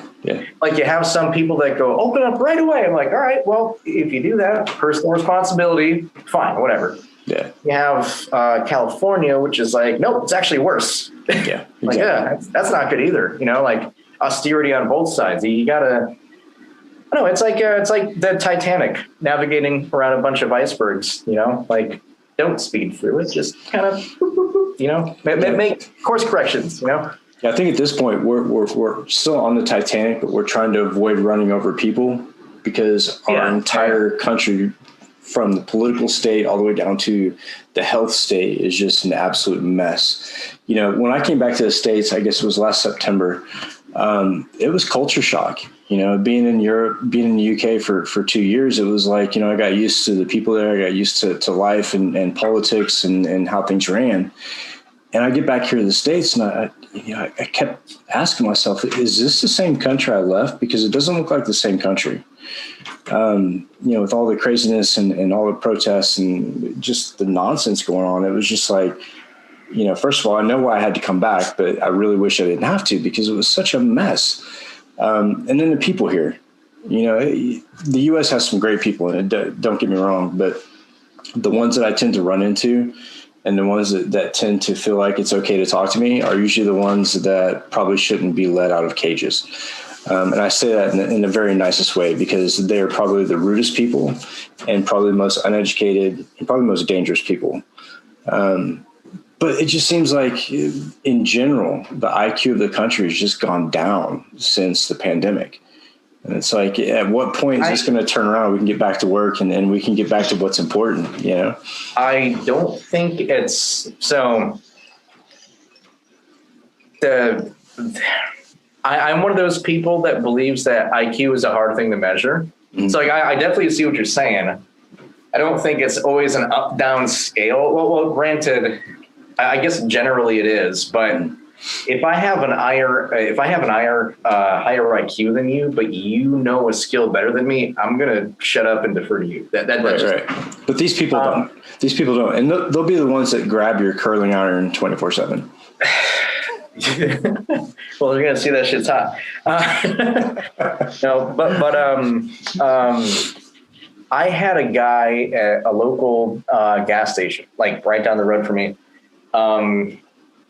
Start talking to me. Like he was a guy, I think he either managed or ran. I think he managed the convenience store. It's like a BP or something nearby. Mm-hmm. And it was my so like my father passed away back in 2009, and so every year on his birthday, I drank like a tall boy of Budweiser because that's what he did. Because he had a sclerosis of the liver. And so the doctor's like, hey, you shouldn't drink again. You'll die. And every birthday, but it's like, yeah, fuck that. So I did the same thing ever since he's been gone. And so I went to my local gas station. I get the tall boy Budweiser. I put it on the counter. The guy just says, hey, let me ask you a question. I'm like, this is not going to be good. He goes, what do you think about these vaccine passports? I've been thinking about this actually. It's crazy, man. It's crazy. That day. Yeah. And I said, well, I think it's not a good thing. No. Because most people think about this whole thing from, I think a lot of people, I try to think about it politically. I think a lot of people do look at it in a good way. Like, there's like, hey, I don't want people to die. Dude, me neither. That's why we do. But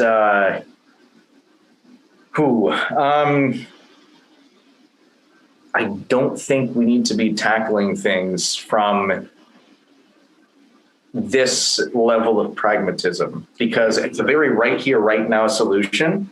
But you're setting the tracks to go a future implication for bad things. Right. You look at the way that they've treated Asian Americans, like assaulting Asian Americans.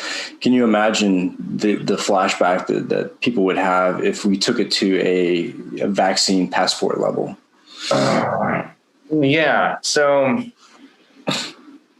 I've had someone tell me that someone come at me from like a pretty nuanced approach and say, probably not in the US, but if you were to travel abroad, maybe.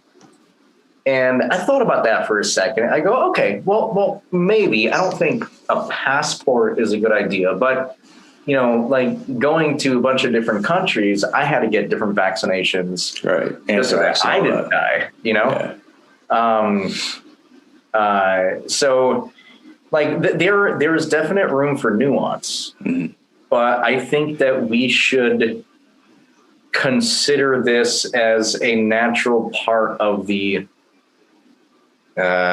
viral soup that we combat every year. Yeah, exactly. Exactly. Yeah, I totally agree. I totally agree. Yeah, I mean, I'm one of those guys that I haven't had a flu or sickness since probably spring of 2015. Wow. And before then, I haven't had anything since 2009. And it's very rare that I do get sick. When I do get sick, it's really bad. So, like, I attribute that to the cocktail of crap that the Department of Defense injected into me, which I partly thank them, because I feel like that's why I haven't been sick for a long time. But still, I mean, yeah, nuance. You got to look at it contextually. When people pass these very austere bills and measures, they're typically geared towards city communities, but they don't take into account the rural and suburb type areas, right? So yeah, I mean, it really is about nuance, man. Absolutely. And politics hurts that. Like I don't care if you're a Republican, Democrat, liberal, or conservative. I care if you're authoritarian or liberal for sure. But there's a nice middle area that we can all, have this giant Venn diagram of shit that we all agree with, Yeah. I mean, this country was definitely not the same country I came back to. And just within a matter of 3 years, I mean, it's just sad to see the degradation that we've gone through in just 3 years. And as far as like the industry goes, like, to me, the U.S. cybersecurity industry seems so oversaturated, right? Like to get involved and to actually like really help out, it seems to be so difficult here as opposed to like when I was in the UK.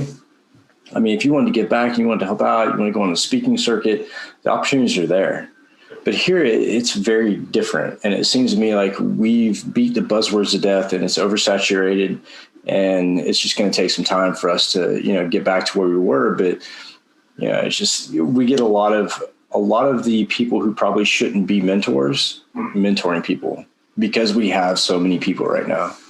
Yeah. The bar is set pretty low. Yeah. I can't say that everywhere, but I realize it too. Yeah. I mean, the security industry is an interesting space because there are a lot of really good people in it.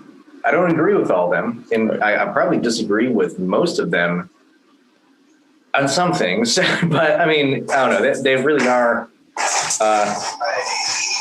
Hold on, give me a second. Someone's. Yeah. Sorry, give me a quick second here. I don't know. It's like. There is a lot of saturation going on with like, especially right now, I think kind of skyrocketed that. Yeah. Where we see like every conference is now basically a webinar, and every I don't know. It's like so many things could just be like an email at this point. Right. I don't really, I don't know. It's like. I don't want to. I don't want to paint like a bad picture, but it's like I think people just need to find things most relevant to them, and then just stick with it, and not like just go for everything out there. I mean that in terms of YouTube, podcasts. Besides this one. Conferences. I don't know. It's really, I've been paying attention to the same conferences, the same things I've been, doing for a while, and I haven't really strayed much from that. But I don't know. It's a hard question because there is a lot of saturation. Yeah, I think the last conference I did was in London with I think Frank Abagnale was one of the keynote speakers and spoke right before. Yeah, it was pretty cool. He's from Raleigh, NC, which I was in for a bit. Yeah, he's been with the agency like 41 years or something like that, just like an insane amount of time. But I don't have any more questions on my side. Alton, you've been kind of quiet. I'm sure you've got some stuff to talk about. Why don't you go ahead and put it out there?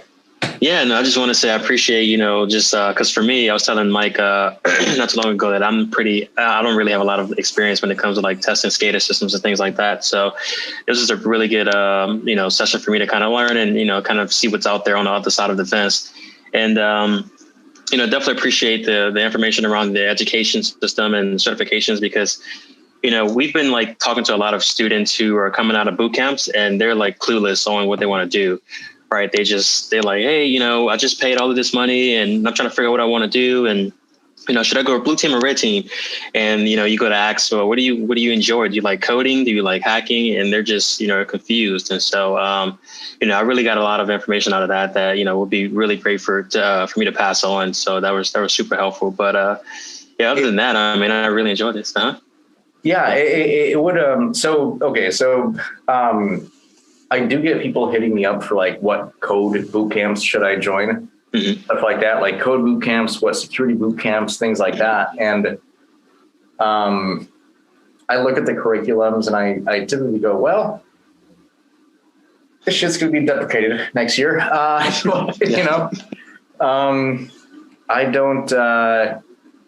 That's a hard one. If people are coming to you with that and saying, what should he do? That's a hard position to be in. Yeah, that's a really tough one. Yeah, it's crazy because I've started seeing so many more boot camps come out, these days. And even when we go to look for like talent, everybody has the same thing in their title, and they've all come to the same. And so it's really hard to even find, good people. I think it's there are a few people out there that figured out how to commoditize certain practices, and they follow the approach. Our CMO just apprised me to this recently called Maya, most advanced yet acceptable. They market the thing that's gonna, it sounds really cool, but if it's any more cool than that, you're just gonna, poop it out of your head. And I think that there are schools and some programs out there that will try and say, hey, it's easy, just do these couple things and you'll have a, high 5 or 6-figure salary in no time. And it's hard because it's a hard thing to navigate because they're really kind of taking advantage of some people that really want to make a career change. And in my personal opinion, not everyone can do the most technical of stuff, but that doesn't mean you can't do adjacent stuff and still contribute to trying to make the world a safer place. Yeah, exactly. Like if you're at a point where like there are certain things you can't comprehend, like that's fine. Just do what you can do, and you can learn the rest. Like you can learn what you need to. Yeah, I always tell people I can teach a chimpanzee to run, a SOC platform, to run an ARC site, to run a dart trace. I can teach a monkey to do that, but I can't teach the mindset. I can't teach the creativity, and I can't teach the passion. And without those three things, you might as well pack it up and find another industry, because without those three things in our industry, you're broke. Yep. Yeah. I mean, you do have to have, you've got to have a student mindset. You've got to have I believe, a core acumen to build from. Yeah, for sure. And a direction. Yeah. Yep. But, so that being said, I'm going to open up the questions to the people listening. I know we have something like 20 people online right now. It's pretty good. If you guys have any questions, go ahead and put it into the chat and I'll ask Mike and we can go from there. One thing I did want to talk about, I talked to a retired colonel from the Israeli Defense Forces, security forces. And of course, they have to serve so many years in the military when they graduate, school, whatever, and that's part of their normal lifespan, right? That's part of their normal life. And I think that, after looking at that and thinking about, the different presidents we've had and politics in general, I really think the U.S. needs to go to a more militarized type of government. I know that may sound bad in some areas, but I think that, as far as the president goes, if he wants to run for president, he should have to at least have served 4 years in the military. If you're going to be chief of all of the military, I would expect some sort of, serving some sort of time, whether it be reserves or, a 4-year stint, just to know where those people came from.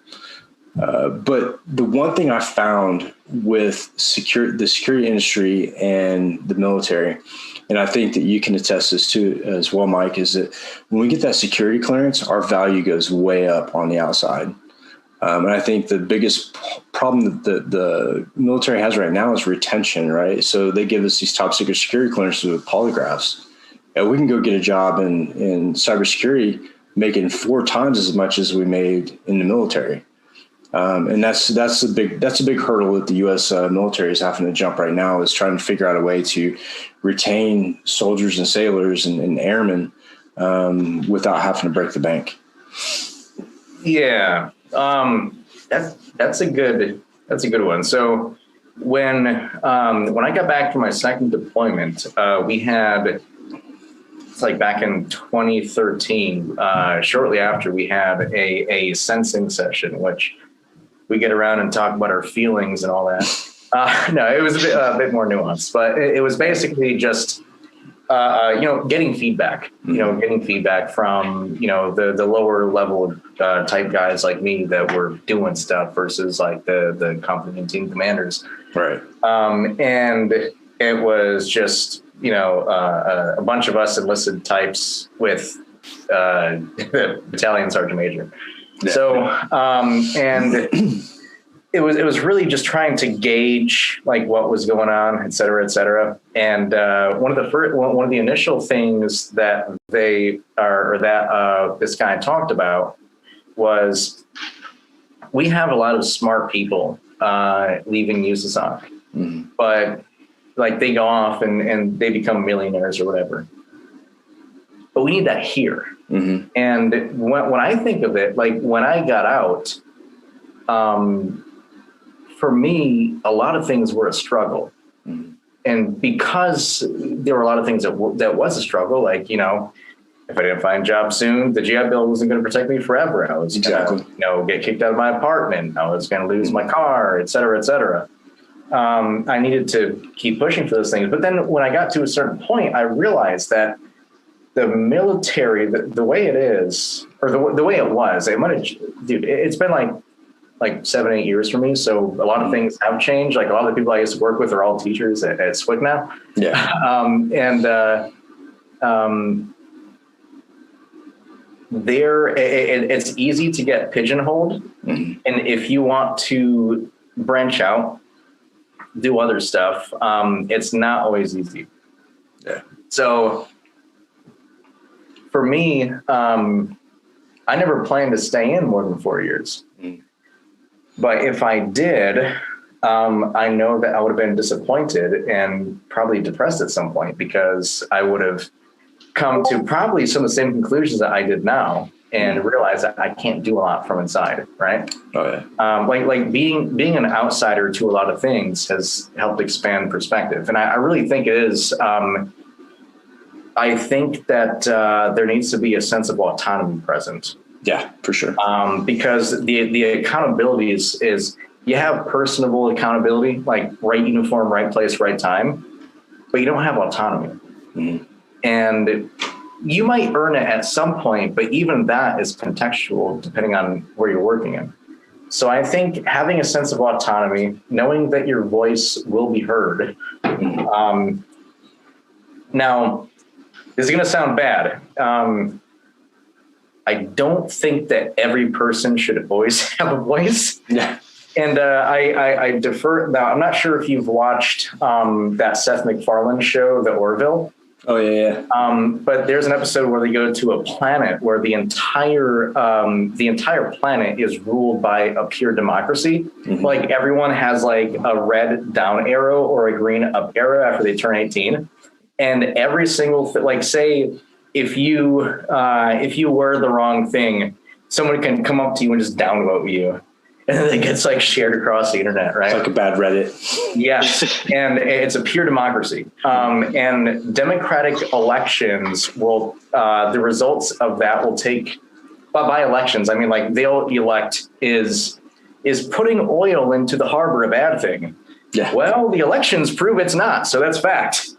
And obviously we're not there, but I do think that. I don't know. I just kind of think that, like, going back to the terms of military service, you said, mm-hmm. I've often talked to like personal friends saying that, hey, military service for everyone might be a good thing, but only for that perspective building, really, because you get taken out of where you're from, you get put in all these uncomfortable situations, you learn how to defend yourselves and the people next to you. It doesn't matter who you are, where you're from. Yep. That person who might be a tad different from you is going to protect you and you them. Like that's it. That's the core of it. And then with that foundation, you go wherever from there. Like I think that's cool, but I'm also really against telling people they have to do something. yeah, exactly. I battle with that with the military, like having to serve 2 years. But I look at the countries that have been involved, and it just seems like our millennial like culture, is far worse than most other countries' millennial culture, because they've had to like go through that 2 years of getting your ass kicked and waking up at 5 o'clock in the morning and actually being an adult for a while, Yeah, well, like not a lot of people appreciate what they have. And that was actually a recent Instagram story. At taco_the_boss. Nice. I had posted something like freedom is to the American citizen what water is to a fish. You don't understand it if you're born into it. You've got to be taken out of it to know. Exactly. It's like a couple of divers, like deep sea divers, jump in the ocean and go, "Hey, man, the water is great," and the fish go, "The fuck's water?" Yeah, exactly. I totally agree with that as well. Steve had a question really quick. Let's see here. He says, what are the top recommendations you'd give to companies that operate IoT? He's on audio right now, so you guys can converse, but that was his question, Mike. Yeah. Number one, don't put your shit on the internet. Number two, if there's a business case for it, I would definitely look at, I can't remember this for the life of me, but there is recently a new directive that was put out. It's basically a conglomeration of NIST standards that says if you have to put shit on the internet, follow these. I would just Google something like IoT or ICS Internet Security Standards NIST in quotations or something, and you should find it, because I found it a few months back. I think there was a NIST standard specifically that was being written specific to ICS and IoT and the internet. But yeah, first piece, I would say, don't put it on the internet. Secondly, I would say make observation of the Purdue model, which it used to be a networking framework based on physical networking when things were very serial, like it was serialized connections and whatnot. And now things aren't very serial unless you get to like level, the level 0 devices maybe. But even then, the Purdue model should still serve I believe it should still serve as a networking guideline. It might not be all serial, but at the same time, segmenting things out in those layers will give you control, pretty much. Yeah, sure, very true. So segmentation from top down, and then obviously segmenting it, completely separating it from your IT network. Don't run a flat network if you can help it, because last thing you need is like a Phobos malware moving laterally to your fucking Windows machine. Yeah, to the rest of the world. Yeah. Go ahead. Go ahead, Mike. No, I was going to say that was pretty much it for that. I mean, that'd probably be the best advice I'd give. And then if there's anything a bit more, granular, I'd be happy to answer. Just hit me up on LinkedIn. Cool. So do you have any, have you messed with Raspberry Pis? I know that, so one of my first SCADA deployments of a SCADA platform was on a Raspberry Pi.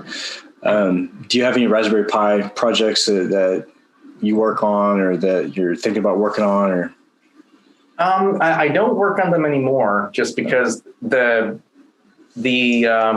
time slots I have are pretty filled with full-time and startup and family and all that. But a couple of years back, the talk I did at B-Sides RDU, I did, it was a long talk. I went way over time. I cut into people's lunches and people had to leave, but the really hardcore people stayed. So nice. And that was nice because I got to talk with each and every one of them. And I was like, hey, you stayed, you sacrificed your lunch for me. Thank you. Well, like half their lunch, not the whole thing. But I went through a very kind of a comprehensive round robin of different kinds of cyber physical technology, exploits and whatnot. I went through medical, I went through automotive, I went through ICS, I went through IoT as well, just like regular IoT, like doing shit over MQTT and all that. Right. And the Raspberry Pi projects that I did, I had two Raspberry Pi, or one project that had a Raspberry Pi 3 and a Raspberry Pi 0. And the 3 was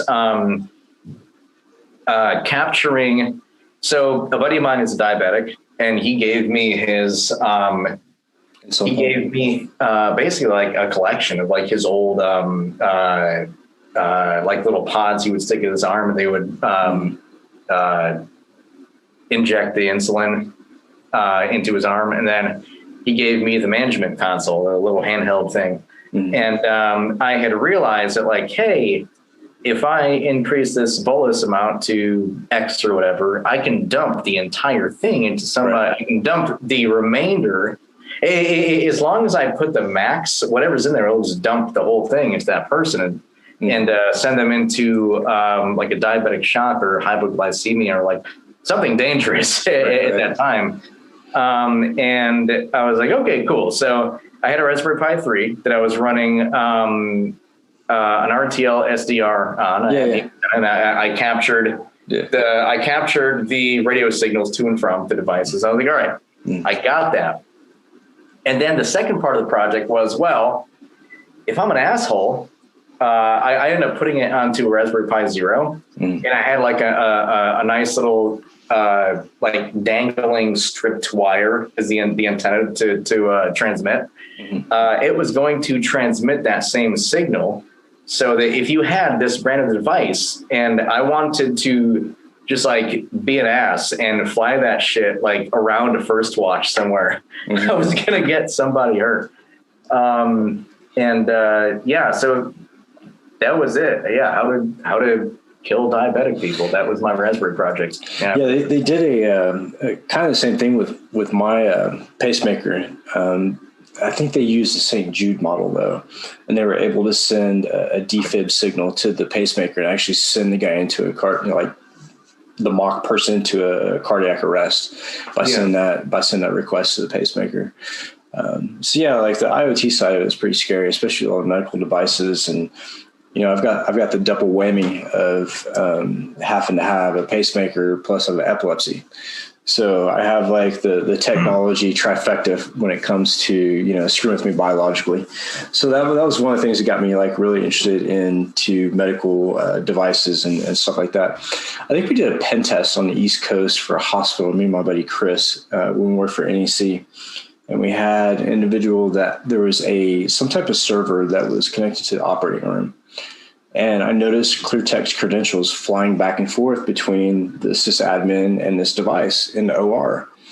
And so I went to the CISO. I said, hey, look, I don't want to randomly pray, but this is day one, and where have admins like using clear text passwords to like major devices. And he said, oh, no problem. Don't worry about it. It's an Italian guy, right? It's an Italian bank. Oh, don't worry about it. Don't worry about it. I said, well, this is an issue. And he said, oh, we use the same password for everybody, for all the admins. No worries, no worries. And I was like, are you kidding me right now? Like this, my pacemaker could be on your network and you're going to kill me, right? But that's the type of mindset. And that goes back to the whole purpose of like my whole point in like talking about industry and how different industries approach security differently. We're not all on the same page. Financial, way up here, right? Automotive, we're getting there. I've been approached by a couple car companies wanting to talk about security for, entertainment systems and whatnot. So they're starting to open their eyes to see the risk, right? But then you have critical infrastructure, which theirs is like down here. And I think the reason being is because they feel like they have protection from the federal government, for one.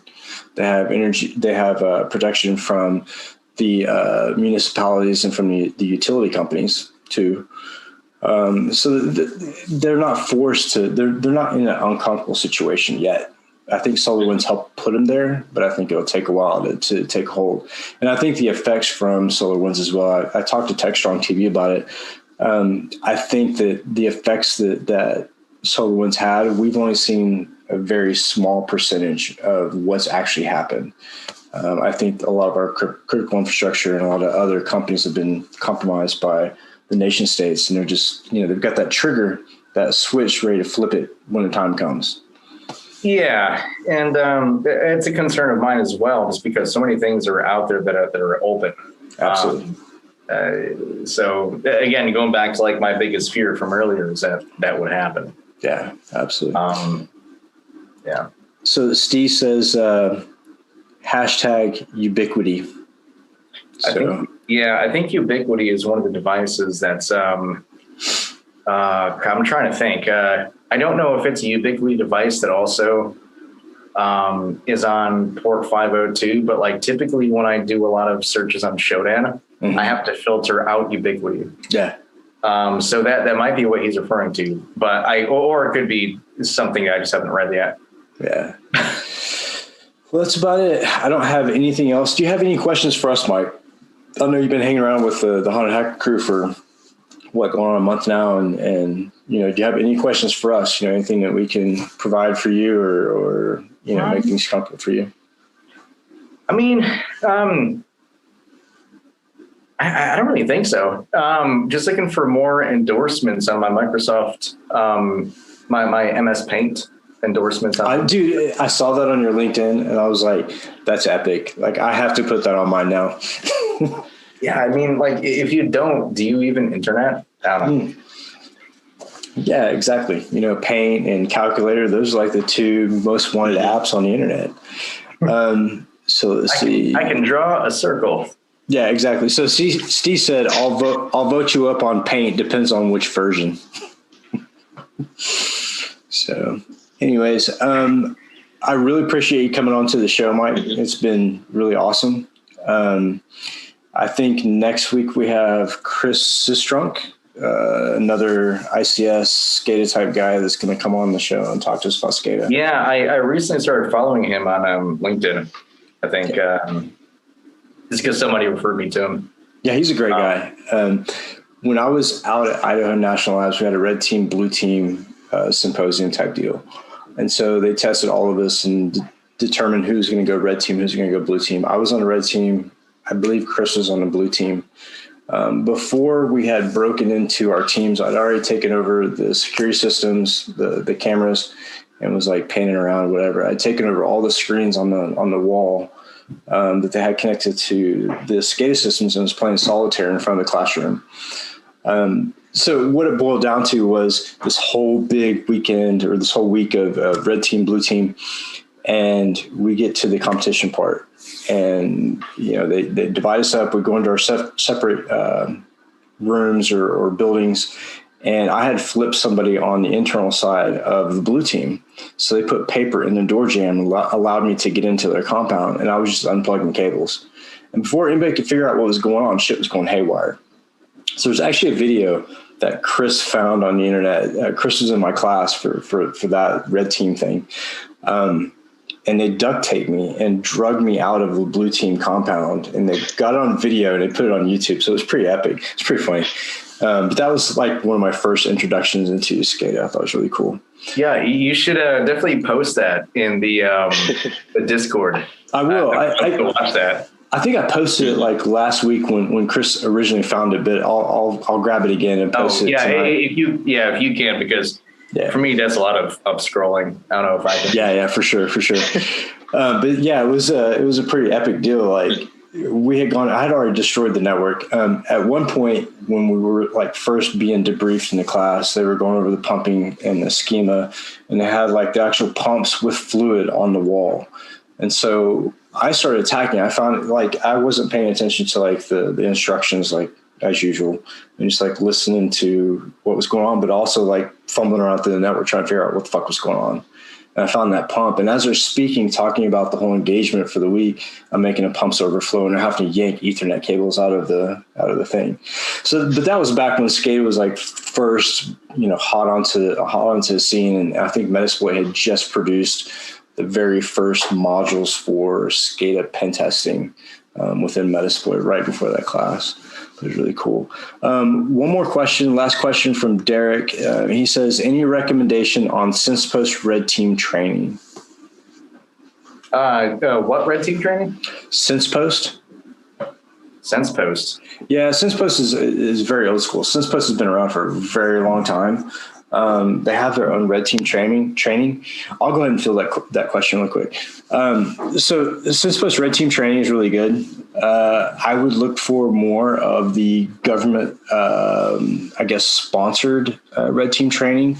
NSA does a really good job over their Red Team, Blue Team symposium that happens in Bethesda, I think every May or so. So you may want to check into that.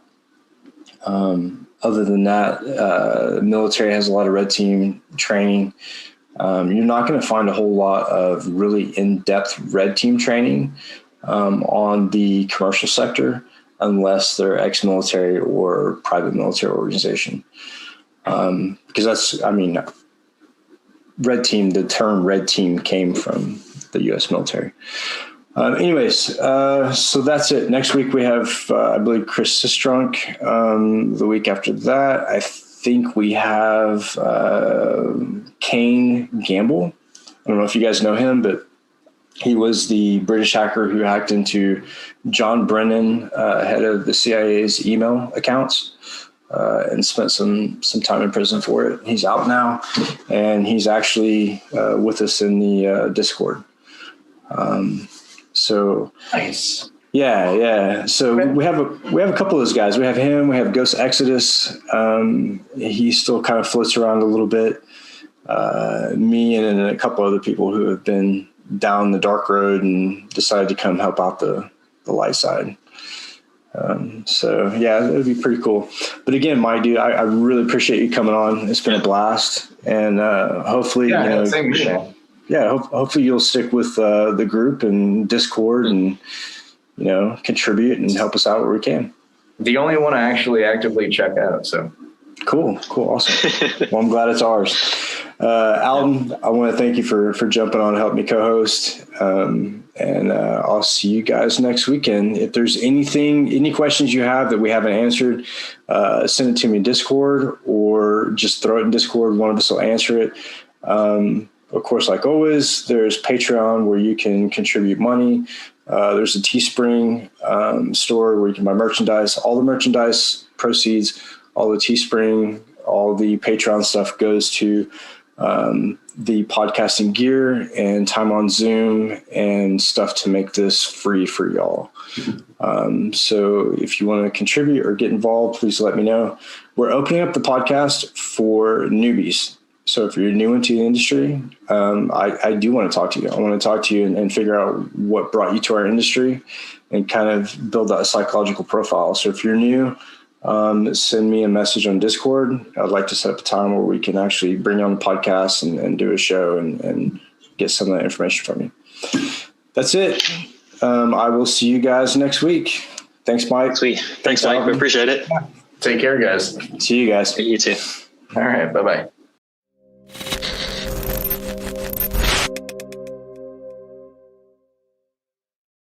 DevOps.com is the #1 online destination for DevOps education and community building.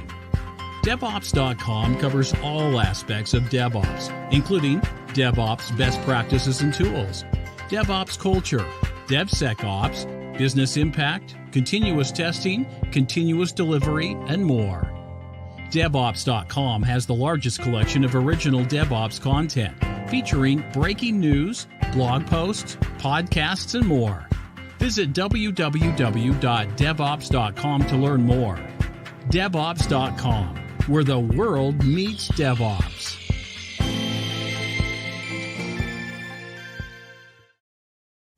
All right, next up in our Something Old segment, we have a presentation from the recent Predict 2021 Virtual Summit.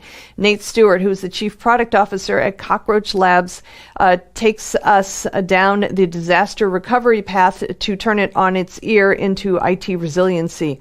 It is a great presentation talking about how IT organizations must pivot from disaster recovery and rebuild their architectures for resiliency in 2021 and beyond.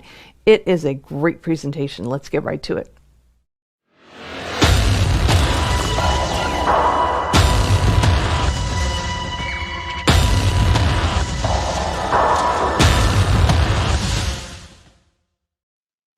Hi, everyone. I'm Nate Stewart, Chief Product Officer at Cockroach Labs. We're the makers of CockroachDB, the distributed SQL database that helps you build apps that scale fast, survive anything, and thrive anywhere.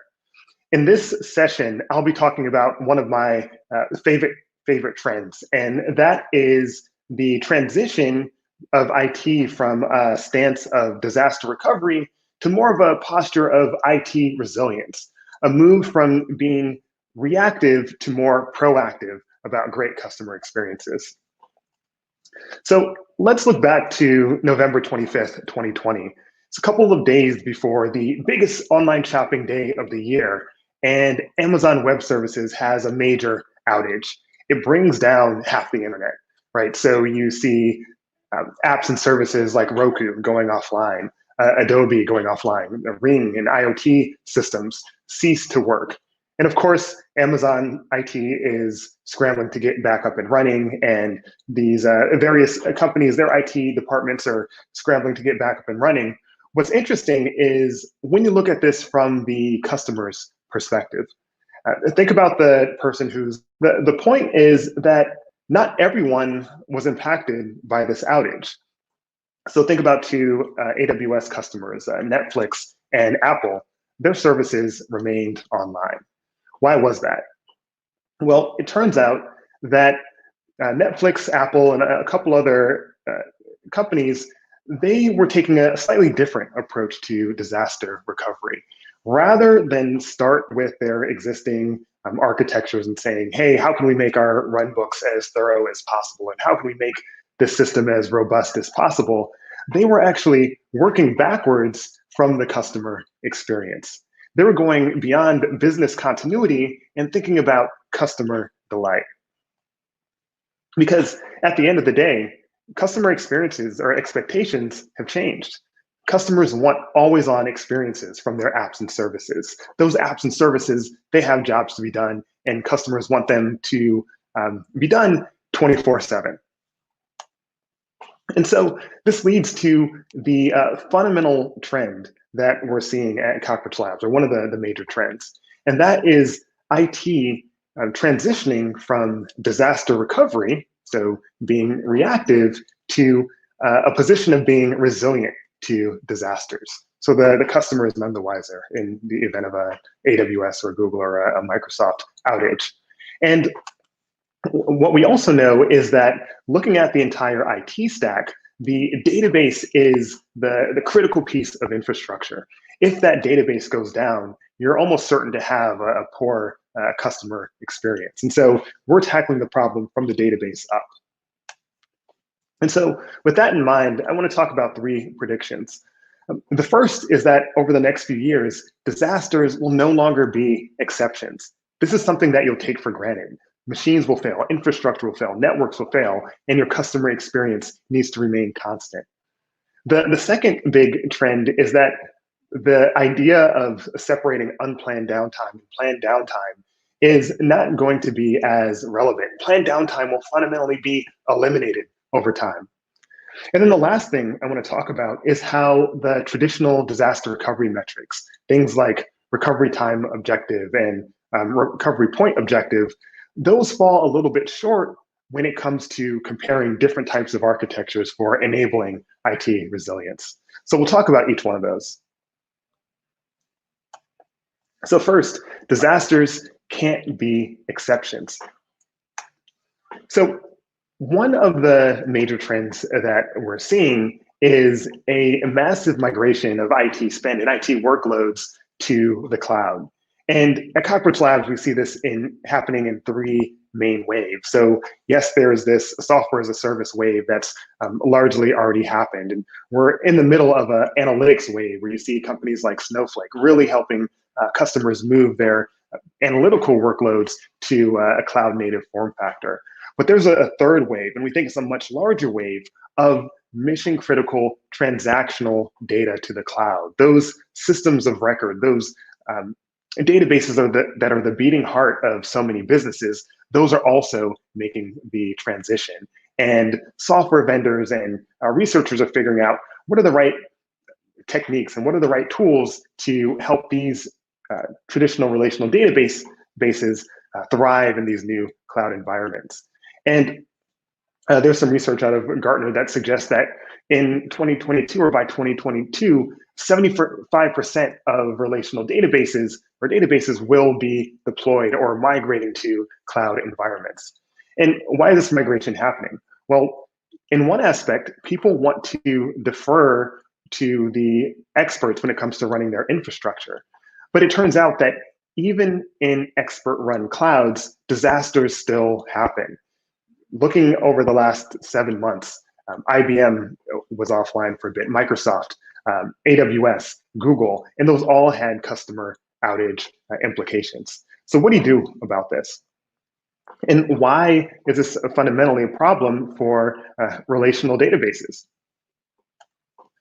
Well, one way to look at this is in how the architectures have evolved over the last few decades. One of the common architectures that you see even today in cloud databases is a primary and secondary approach, which simply says you have a primary machine that's handling all of your read and write traffic, particularly your write traffic. And this is a powerful machine. It's somewhat reliable, but if you need to get more capacity, if you need to support more throughput, you're going to have to scale up. But what's important for running in the cloud is that these machines can fail. Everything can fail in the cloud. And so what happens is if your active machine goes down, you fail all of your traffic over to your passive machine and you promote that to your active machine. And in the process, you lose a little bit of committed data, assuming you're doing asynchronous replication. And you also have to trust that your failure process actually works. And that is not something that you can take for granted. And so over time, the database community in IT has continued to evolve their approach to building higher and higher reliability systems. So we started off with the active-passive approach that I mentioned. A popular evolution of this approach is the active-active approach, where now you're not saying, hey, we have an active and passive machine. Now we have two active machines. Both of them are handling reads and writes. If one active machine goes down, you don't have to fail your data over. You are just directing traffic to the active machine that was already there. And there's one major downside to this approach. And that's if two people are writing to the same row or to the same bit of data, you get into a conflict resolution situation. One of those writes has to win. One of those writes has to lose. And that leads to correctness issues that have to be unwound or dealt with at the application tier. And that can get very expensive, and that can be very difficult for operators as well. And so what I want to talk about is the next evolution in high availability for databases. And this is on the back of a new approach to replication. So now we're not talking about synchronous replication or asynchronous replication. We're talking about consensus replication. So for any given write, what happens is the write happens to the original machine that owns that bit of data, but then the write also happens or gets sent out in parallel to other machines. And as soon as one of those machines responds or acknowledges the write, that write is committed. That write is durable. And what's important about this approach is that now all of your machines can handle your read and write traffic, similar to what you were seeing with active-active, but you don't have any correctness issues. Everything is consistent. The other important thing here is that you're not limited to 2 machines. Now you can scale out and survive even more types of machine failures. What this means is that you can start to spread your risk around. You can spread your risk around many machines while the entire cluster is behaving like a single logical database, so very easy for operators to deal with. You can spread it across availability zones. You can spread your risk across regions or even cloud providers. But there's no free lunch. This resiliency comes at a slight cost, because as I mentioned, in order for a write to be durable, it has to be acknowledged by the majority of replicas. And the further away you move those replicas, which increases resiliency, the higher you're going to pay in terms of a latency penalty.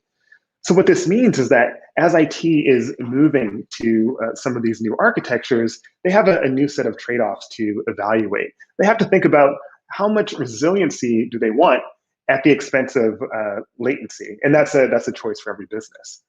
But there's something really exciting about this trade-off, and that's the fact that in moving to a database that's spread across availability zones, where those availability zones are linked together with extremely fast networks, you actually don't pay that much of a latency penalty. You're still talking about sub-millisecond read. You're still talking about sub-2 millisecond writes. And so this means IT can now get significantly better availability with minimal impact or no noticeable impact to customers. And this is a breakthrough. So now we're talking about the best IT teams. Not only are they getting better availability, they're also doing this with a better, or without giving up any latency. So this is really exciting. So the next major thing to talk about is planned downtime and how we are eliminating that from the lexicon, ideally. So going back to our customer point of view, from the customer point of view, all downtimes is unplanned, right? It's not the customer's problem that you have to take your database offline. That is a disruptive event. And of course you could say, hey, well, we're only going to take our app down during 2 and 3 o'clock hours in the morning. Well, when you're dealing with a global customer base, there is no optimal maintenance window. That is going to be disruptive to somebody, somewhere. So what's the solution? Well, before we talk about the solution, I want to quickly talk about some examples of sources of planned downtime. So we have your classic scaling up, which I talked about. You need more throughput. You can get a bigger machine.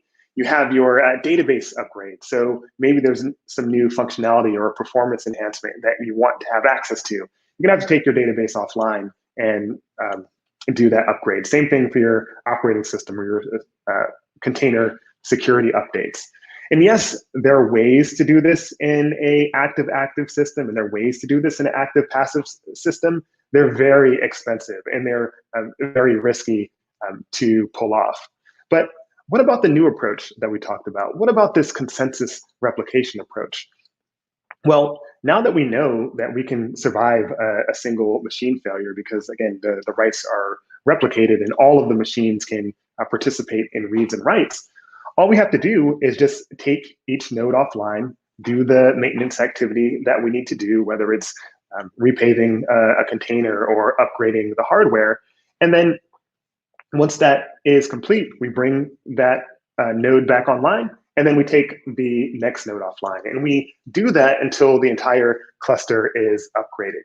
And what's even better is that with some of these modern databases like a CockroachDB that play very well with container orchestration systems like Kubernetes, you can have Kubernetes handle this for you. So you could say, Kubernetes, I want all of my database nodes to run the latest version of this operating system or to download the latest version of the database, and Kubernetes will handle the draining of the database nodes, the recycling of the nodes, and the rolling upgrade without any downtime or customer impact. So this is a major improvement in getting rid of planned downtime.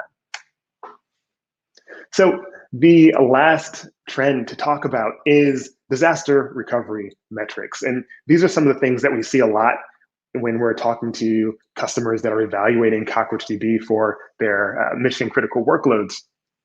And two of the metrics that we see often are recovery point objective and recovery time objective. And what these two metrics mean are simply that for your recovery point objective, that's how much data will you lose in the event of a disaster or in a failure event. This corresponds to the time of your last backup or when that last asynchronous write was committed to the passive standby.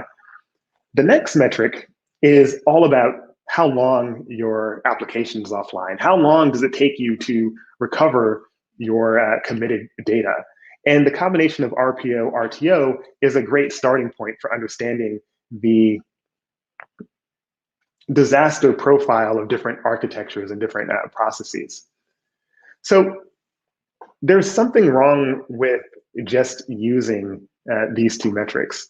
They really only tell half the story. If you think about comparing two systems with similar RPO and RTOs, what's the next question that you need to ask yourself? The question is, given these two systems, what are the chances that we'd have to trigger this disaster recovery process in the first place? What are the odds that the RPO and RTO event would occur? And that is where new distributed SQL systems, new consensus-based approaches change how you think about these two metrics. So let's take an example. So let's assume that we have a company that's running in a major cloud provider, and at any given point in time, there's a 1% chance that a machine would fail.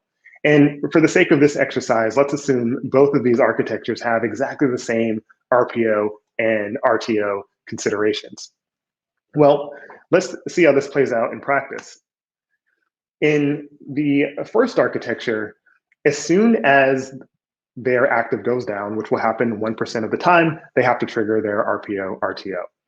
In the new architecture, 1% of the time their node goes offline, their customers aren't impacted. The other two nodes can happily pick up the slack. And again, you're doing this without giving up any correctness or any consistency.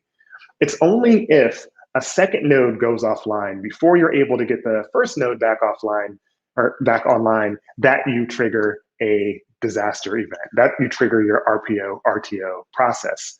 So now let's look at how this plays out. For your first architecture, of course, you have your 1% chance of RPO, RTO trigger.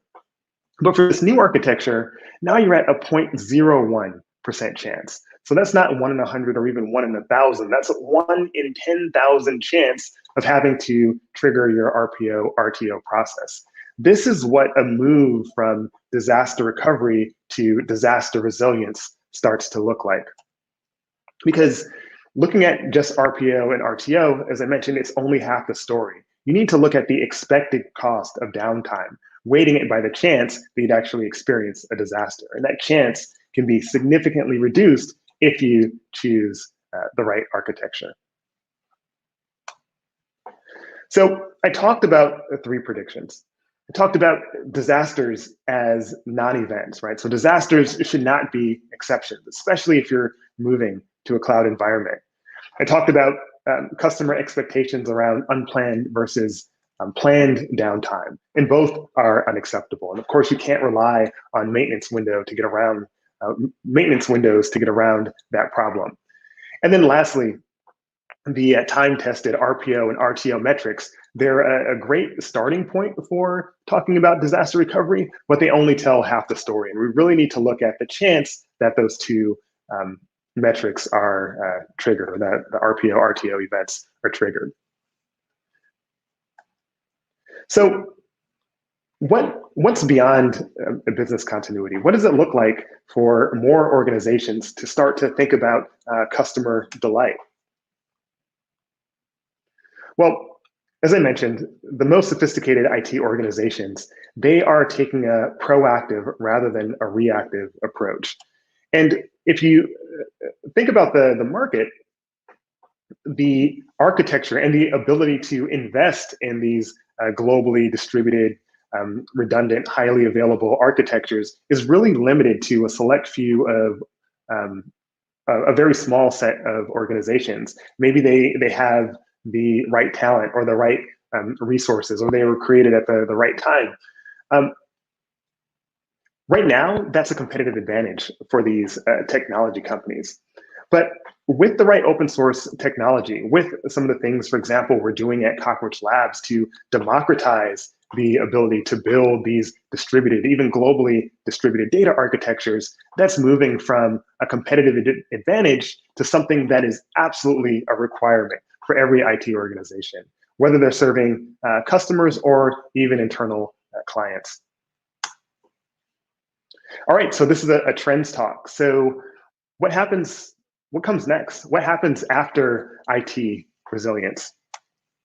Well, we think once business continuity is handled, once we're in a mode of thinking about IT resilience, IT can go from a defensive posture to going on the offense. What does that look like? One of the ways that I like to think about this is looking at IT as an enabler of organizational agility. So thinking about how IT can help businesses respond more quickly to changing customer requirements. So thinking about the database, for example, how can you add columns? How can you make changes to your schema or the structure of your database without having to lock tables for very long periods of time, which also, by the way, create those planned downtime windows? How can you quickly enter new geographic markets? So if your business is based in Europe and you want to expand into Asia Pacific, how can IT be an enabler in making that happen? With the right database technology, for example, rather than having to create a new silo and make sure everything's consistent and figure out how you're going to report across these two different markets, you could simply add more commodity machines, connect them to the same cluster, and then use at least in CockroachDB's case, create policies that keep data exactly where it's supposed to be so users can have a local experience, even if you have a globally distributed cluster. And then lastly, if we're talking about expanding into global markets, one thing we have to take into account is helping IT adapt to changing data privacy regulations. These are updating all the time. The interpretations of them are still being ironed out in courts. But by having a database and by having an organization that can create policies that say exactly who can see what data, but also where that data should reside, will give IT a huge leg up and the businesses they support in moving to this more offensive posture and really becoming an agent for driving growth. So with that, I want to pause. Thank you so much for listening to the Trends Talk, and I'm happy to answer any questions that you have.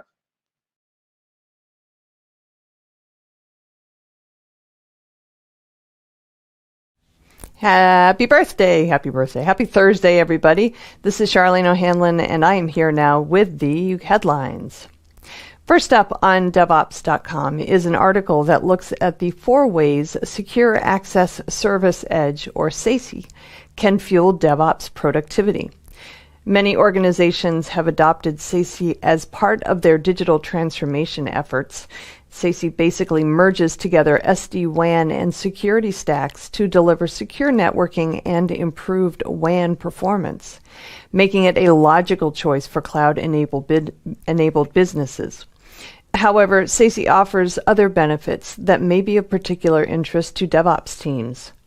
This article looks at those other benefits, well, 4 of them, and shows how SASE addresses many of the pain points that DevOps teams experience during digital transformation. And the security benefits offered bring forth additional productivity while unifying the security stack. Security and improved network performance sounds like something worth checking into. And we have an article that asks the age-old question, is open source more secure than closed source? Actually, I think traditionally the opposite has been asked, but this article turns the idea of closed source being more secure than open source on its head. While there are a variety of different schools of thought as to what makes for a truly secure environment, this article states there is good reason to believe that open source software is the superior option for those looking to prioritize security. While open source code may not be inherently more secure than its closed source brethren, this article outlines a few reasons why it almost certainly can be, as long as organizations take the right approach. If your organization is still grappling with the open source, closed source debate, definitely check out this article. You may end up with a new perspective. Also on DevOps.com is an article that takes a look at what Amazon's new CEO could mean for the future of IT.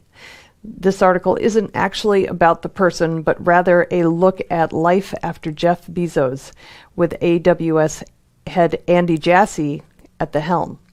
The growth of AWS signals a multi-industry-wide demand for cloud services as the new normal for conducting business, and those that continue to rely on legacy technologies could soon see their businesses falter in the shadows of competitors in the near future.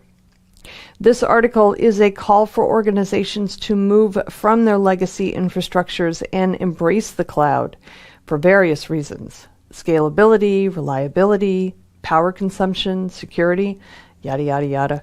By proactively taking the steps to move away from legacy systems and pursue a cloud-first approach to business, organizations will be better positioned to maintain their revenue streams, improve scalability, drive customer satisfaction, reduce operational costs, and even protect themselves from potential disasters down the line.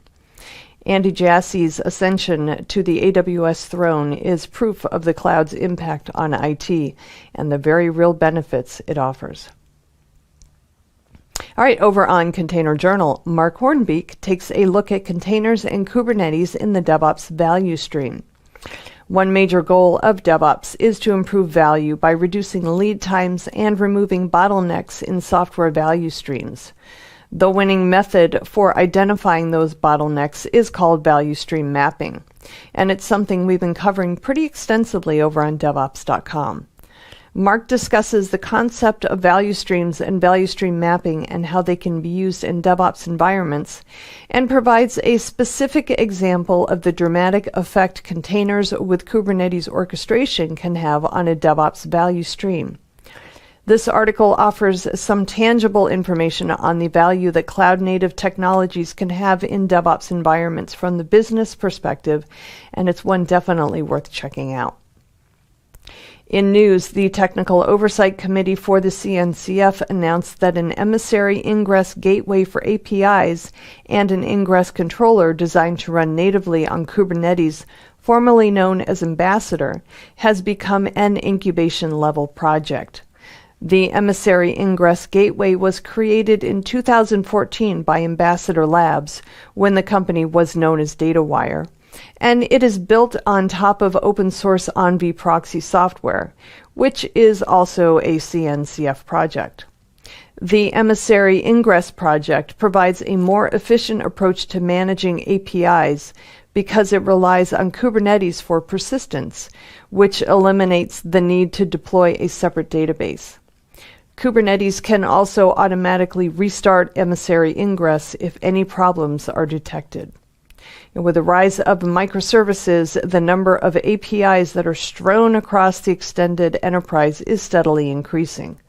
It's not clear whether IT organizations are moving to unify the management of all their APIs, but at this point, it seems to be more a question of when rather than if a more centralized approach will be required. All right, over on Security Boulevard, we have an article that looks at how hackers themselves have had their information breached. Haha. For the second time in a little more than a year, user data, that's hacker user data, from the Swarm Shop card shop has been leaked online. Swarm Shop is known as a mid-sized neighborhood store for stolen personal and payment records.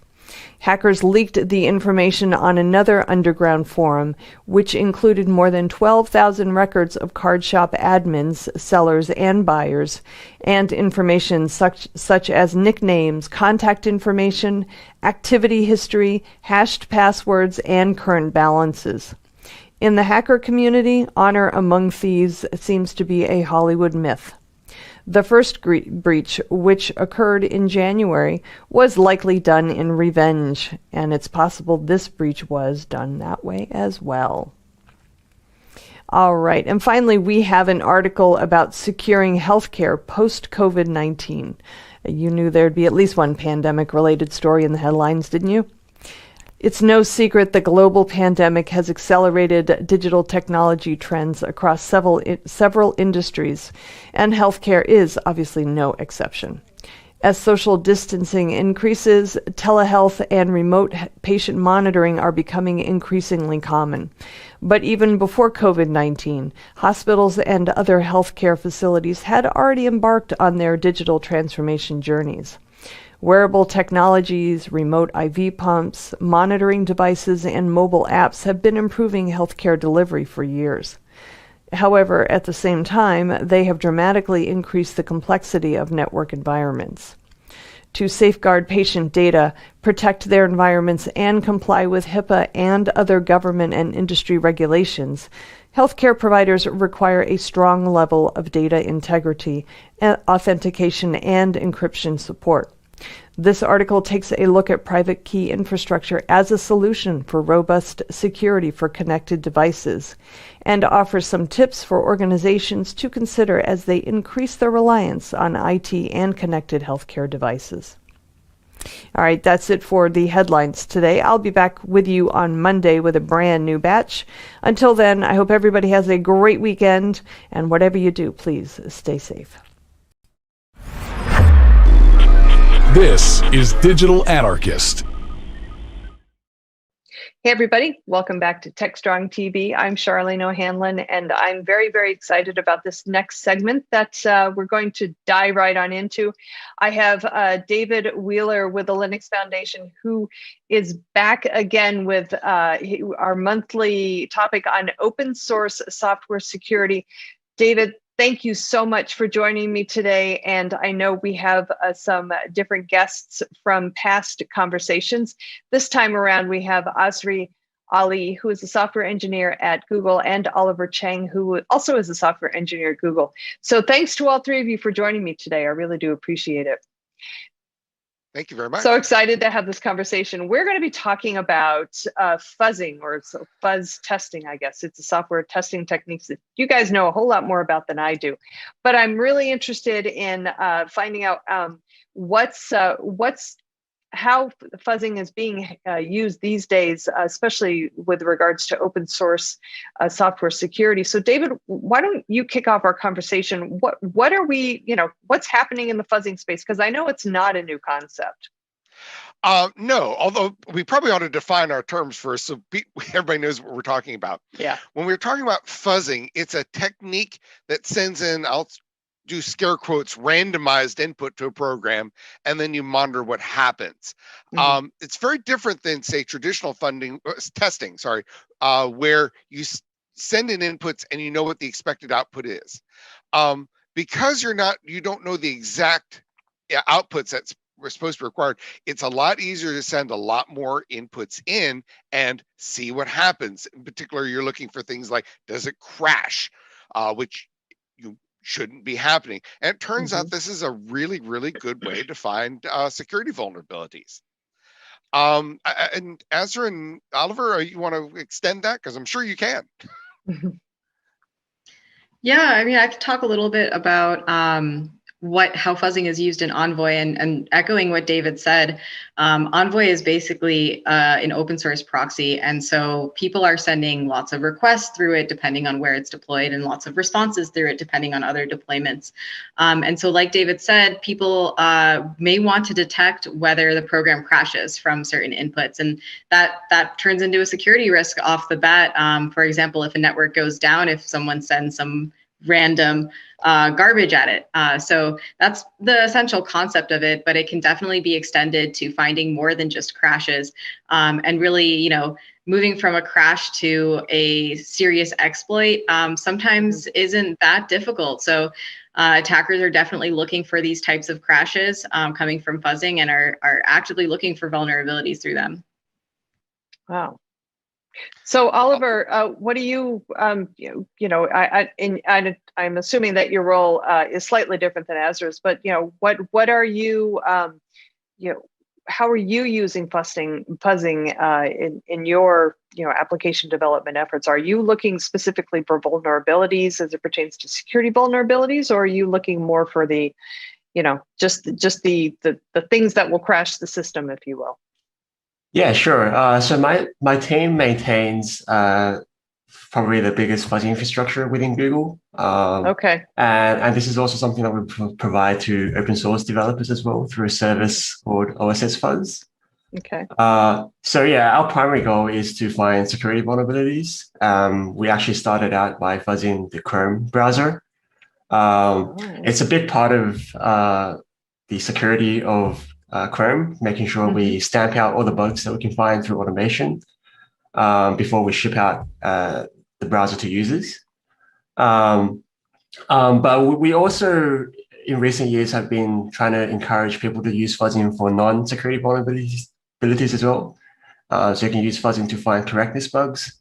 For example, if you have two implementations of the same thing, for example, a JSON parser, you can run them both on the same input and then compare the output. And that way you can detect any differences in the implementations, which might indicate a bug in one of them. But yeah, our primary goal is still security vulnerabilities, and we've found thousands and thousands of vulnerabilities through fuzzing alone. That's great. So is this a technology that, because the nature of open source software, being open source, is it something that has maybe is being used at a much faster or larger clip than, say, other types of testing? I mean, does it offer kind of certain advantages to testing open source software?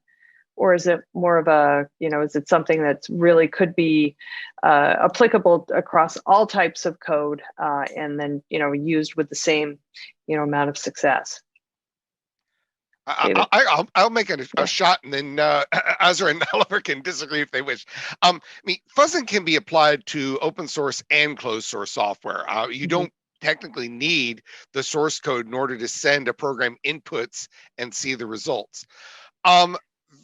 And in many cases, that said, there are advantages to having the source code because you can generally get better performance, which translates into more inputs you can check, which makes it more effective. That said, fuzzing is typically done either alongside with the developers or by the developers or by security researchers working with the developers. That's not always true. But when you're working with the developers, they, of course, have the source code anyway. And regardless, if you find a vulnerability, of course, you need to go report it back. It's helpful to know who to report it back to, or if your goal is to find a vulnerability to fix it. Ezra, Oliver, please extend what I just said. Yeah, I think you kind of hit the nail right there. It's definitely way more effective if you have the code in front of you. I think also one point is that, just kind of tangentially, is that it's really helpful in open source security, and particularly open source software, because things move at such a fast pace in the open source world. Things are always changing. Developers are coming in and out. You may find new developers with less context committing to the code, and that might cause a breakage or a fuzz bug later on. And so I think it's particularly really valuable in open source development because it really keeps your code secure over time, and it's kind of a low effort, long-term investment. Yeah, I also agree with everything that you guys have said. Internally at Google, we've always tried to promote fuzzing as part of the development workflow. And yeah, having source code definitely helps here. So fuzzing is not just about finding the bugs themselves, but also kind of getting them fixed. And the way we get them fixed is to try to automate as much of a workflow as possible for the developer. So stuff like filing the bugs, deduplicating the bugs. And deduplicating really only works if you have a source code and you have like lines and stack traces that you can point to. And then automatically finding the bugs, finding the right developers to assign them to, and then closing the bug when the bug is actually detected to be fixed. So it's very much a workflow we're trying to push for ordinary or any developer to adopt as part of their workflow. But of course, anybody can fuzz anything even if they're not a developer on the project. Interesting. All right, great. So, what are the things that we've discussed on DevOps quite a bit on DevOps.com is the concept of chaos engineering, and I'm sure you guys are familiar with David's laughing as, oh God, chaos engineering. So it seems to me when you guys are talking about this is not unlike chaos engineering in a certain. Because in chaos engineering, they're kind of throwing a wrench in the works, if you will, or they're letting the monkeys loose, basically, to muck around with the systems and see if they can break it. So, how is this different? I mean, at the end of the day, are you guys basically doing the same thing with open source code? I would say they're similar. Chaos engineering, typically, you're focusing more on turning off whole components as opposed to sending random inputs. Also, when you imply chaos engineering, when you say that phrase, typically you're talking about doing it in production. Whereas fuzzing usually isn't done in production. You could, but usually the goal is slightly, but they're absolutely related concepts. In both of those, you're trying to take advantage of all those crazy inputs and detecting them and countering them to make the end system actually more reliable. Okay. Ezra, right. Oliver? So how prevalent is fuzzing then? Is it something that you guys are seeing an increase in the use of? Ezra? Yeah, I think part of this work definitely goes to Oliver and peers involved in OSS Fuzz. The system of OSS Fuzz has made the process of getting your fuzzers online and continuously running way easier for open source developers. And that really was the start for a lot of projects. And yeah, I think it definitely has a rise, especially these days with supply chain security being more and more relevant these days. But yeah, maybe Oliver can talk more about exactly how much things have been growing. Yeah, I actually sure. would like to hear a lot more about your project. Yeah, so OSS Fuzz is kind of us taking our learnings from our internal fuzzing efforts and making that available for open source developers in general. So this is exactly the same infrastructure and workflow we use internally for fuzzing that we provide to these open source developers. And now we have about, I think it's now more than 400 open source projects have signed up with us. That's great. And altogether, we've probably found about 5,000 vulnerabilities. But we can't take all the credit for this work. I think fuzzing really kind of grew when AFL was created by another, at the time, engineer at Google.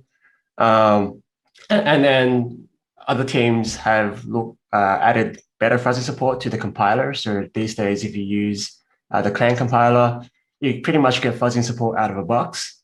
So I think the whole kind of open source world has been moving towards better tooling and making it easier to do fuzzing in your own project. That's great. That's really great to hear. So where do you guys see kind of fuzzing kind of moving forward from here now? Do you perceive it as something that more organizations are going to use, or more developers are going to use as maybe the technology becomes more accessible or easier to implement, or where do you kind of see the space heading? David, I think the goal is that it's as prevalent as normal testing. That's the main goal, is that, people submitting unit tests or integration tests are also going to be submitting fuzz tests alongside of it. So I think that's the goal. Yeah. I think it is going to become more prevalent. I mean, infrastructure supports like OSS Fuzz, which Oliver has made it a lot easier for open source projects to be fuzzed. There's been a lot of research over the last couple decades to improve fuzzers, and I anticipate that to continue. Oliver just mentioned a tool called AFL that's been forked into a community project called AFL++, which is widely used, and has made it so that fuzzing is a lot easier to use. It's easier to understand the results, and they're more effective than they were in past decades. Excellent. So along that kind of that whole DevOps conversation, we've been talking a lot about DevSecOps lately, which is, as you all know, shifting security left in the DevOps software development lifecycle, application development lifecycle. Do you think fuzzing is a good technology to actually incorporate into the tool chain to help along the put the sec in DevSecOps? Oliver, let's start with you. Yeah, sure. I mean, fuzzing is it's just something where you can get so much benefit out of for relatively little effort. And it's something that you'll continuously get results from. So you can just write a fuzzer once, run it continuously, and keep getting results from. And we think this is something that you can even do as part of a CI workflow as well. So every time, for example, you upload a new pull request, for example, we can run fuzzing for a few minutes, like say 20 minutes or something like that. And that will give you some confidence that your pull request didn't introduce any new vulnerabilities or crashes. So it's definitely that's something we're trying to push through something called currently tentatively named a CI fuzz. And yeah, definitely this is something that really should be part of everybody's development workflow. All right. If I can jump in, you can certainly stick in fuzzing in the CI process, as Oliver just mentioned. Yeah, I do see several different roles here. One is, running it briefly as part of a CI pipeline, so at least for, some sort of sanity check, and then say overnight or even for many days for deeper analysis before you say do a release. If you're the kind of project which that does releases not quite that rapidly. There are some things that people sometimes have to do to make fuzzers applicable. Some programs have certain checks on their inputs that, for example, something called a CRC check, which, hey, do all the bits total up? I mean, it depends on the kind of application you're fuzzing. But sometimes you need to do some little tweaks to your program so that it's more effective to fuzz. But generally, those are one-time events. So, you need to maybe make some small changes to your program so that the fuzzers are more effective. And then you can keep reaping the benefits of that improvement over time as you make further commits. Interesting. Well, I think, obviously the benefits of the technology are well documented, and I love to see that in the open source space, there's a lot of movement happening regarding fuzzing. So guys, thanks so much for your time today and walking me through the concept of fuzzing and how it relates to open source security, and what Google's doing, and it just, you guys with the Linux Foundation, the open source security group, and good stuff all the way around. So thank you all for your time and your expertise. I do appreciate it. Thanks. Thank you. All right. All right, everybody, please stick around. We've got lots more TechStrong TV coming up, so stay tuned.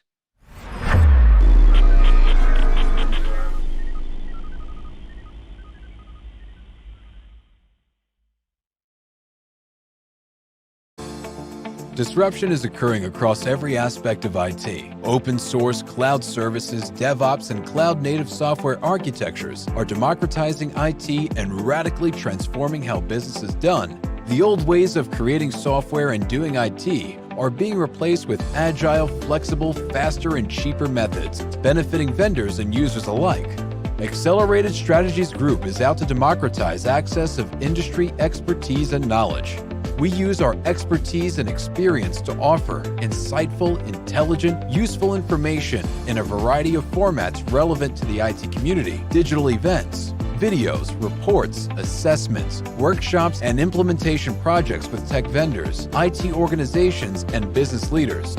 We widely and openly share our work products, often for free. Analyst reports these days aren't worth more than a graph or chart that tells a story or illustrates a market trend.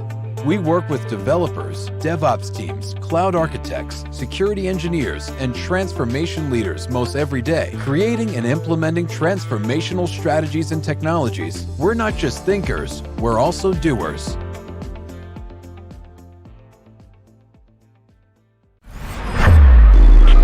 This is Digital Anarchist.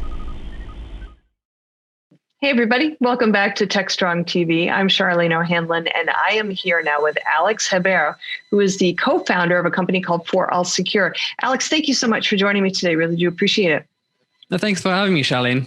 So I know you've been on TechStrong TV once before. You spoke with Mitch Ashley, but I wonder if you could remind us, if you did mention what your company is all about in that previous interview, if you could just kind of let us know one more time what For All Secure is all about. I'm not real familiar with your company. Yeah, of course. So For All Secure is a startup. Our mission is to try to make the world software safe. And we try to do that by giving tools to developers that allows them to build better software, that's more reliable, that's safer, and do so without kind of getting in the way. Our claim to fame with For All Secure was winning the DARPA Cyberpunk Challenge back in 2016. And since then, we've been kind of taking that technology we built for the Cyberpunk Challenge and bringing it to the market. Oh, that sounds great. That sounds great. Well, one of the things we've been hearing a lot more about, over the last couple of years, actually, as we've seen the rise of containers and microservices, is this new, API economy that is really driving a lot of digital transformation. And obviously, with the rise of application programming interfaces or APIs, we have run into issues with security with them. And it seems to be a problem that is kind of getting a little bit louder in the marketplace. So I wonder if we could kind of discuss API security in general, what you guys are seeing as, some of the drivers right now with API security and, hopefully some of the things that organizations can do to kind of help keep their APIs more secure. Yeah. As you mentioned, APIs are now everywhere, right? Like I think Amazon started kind of this trend moving to an SOA architecture, like back in the days, and we're seeing that spread throughout the industry. I think this is a really good development because APIs enable a lot of automation. I know no services can be used by other bots or services, but it also adds a lot of complexity. And what we're seeing in terms of API security is, of course, we always have kind of those vulnerabilities that we've been hearing about for decades. Right? SQL injections, they're declining, but we still see them. Past traversal, common injections, but we're also seeing some new security issues, like server-side request forgery, which might allow an attacker to access services that are not supposed to be public, and kind of escalation within your cloud providers. For instance, some cloud provide metadata services when you run on their service on their VMs, and if attackers can access the metadata service, they can easily escalate privileges to your cloud account, which can quickly lead to expensive bills. Mm-hmm. So are you seeing things that when we're talking about API security, are you seeing issues that are related to just the use of the APIs in general, or is there also kind of maybe an increase or just any security issues related to the development of the APIs themselves? I mean, are there things that are being maybe introduced in the development process that is making the APIs more vulnerable, less secure? So that's an excellent question. I think in the past decade or so, there's been this trend of kind of increasing the pace of software delivery, right? This is what really DevOps is about. How can we get the features and ideas to production, to the customers as quickly as we can? And that's been great, right? We see companies deploying multiple times a day, continuously being pretty agile with it. But what that means is security has to keep up with that pace, right? And that the implication is that any of the manual step we used to do, or even QA step, right? So, you have a pen tester doing it before the big release, it just doesn't work anymore. And if security insists on doing it this way, what happens is security is going to be put aside, right? Because we're in the way, we say no, we prevent change, we prevent progress. So really the goal of our industry is to work with the developers, right? How can we help them build their APIs in the safest way possible without sacrificing their productivity and the speed and velocity of development? And we're seeing like incredible tools that can help, right? There's been a resurgence of static analysis tool. GitHub bought SAML recently, which can find issues in your code that are common issues. If you have a SQL injection, they do data flow and they pinpoint exactly in your diff when you make a change to the code where the issue is and what the issue is. So there's kind of an education aspect of it as well. And then we have Snyk for SCA.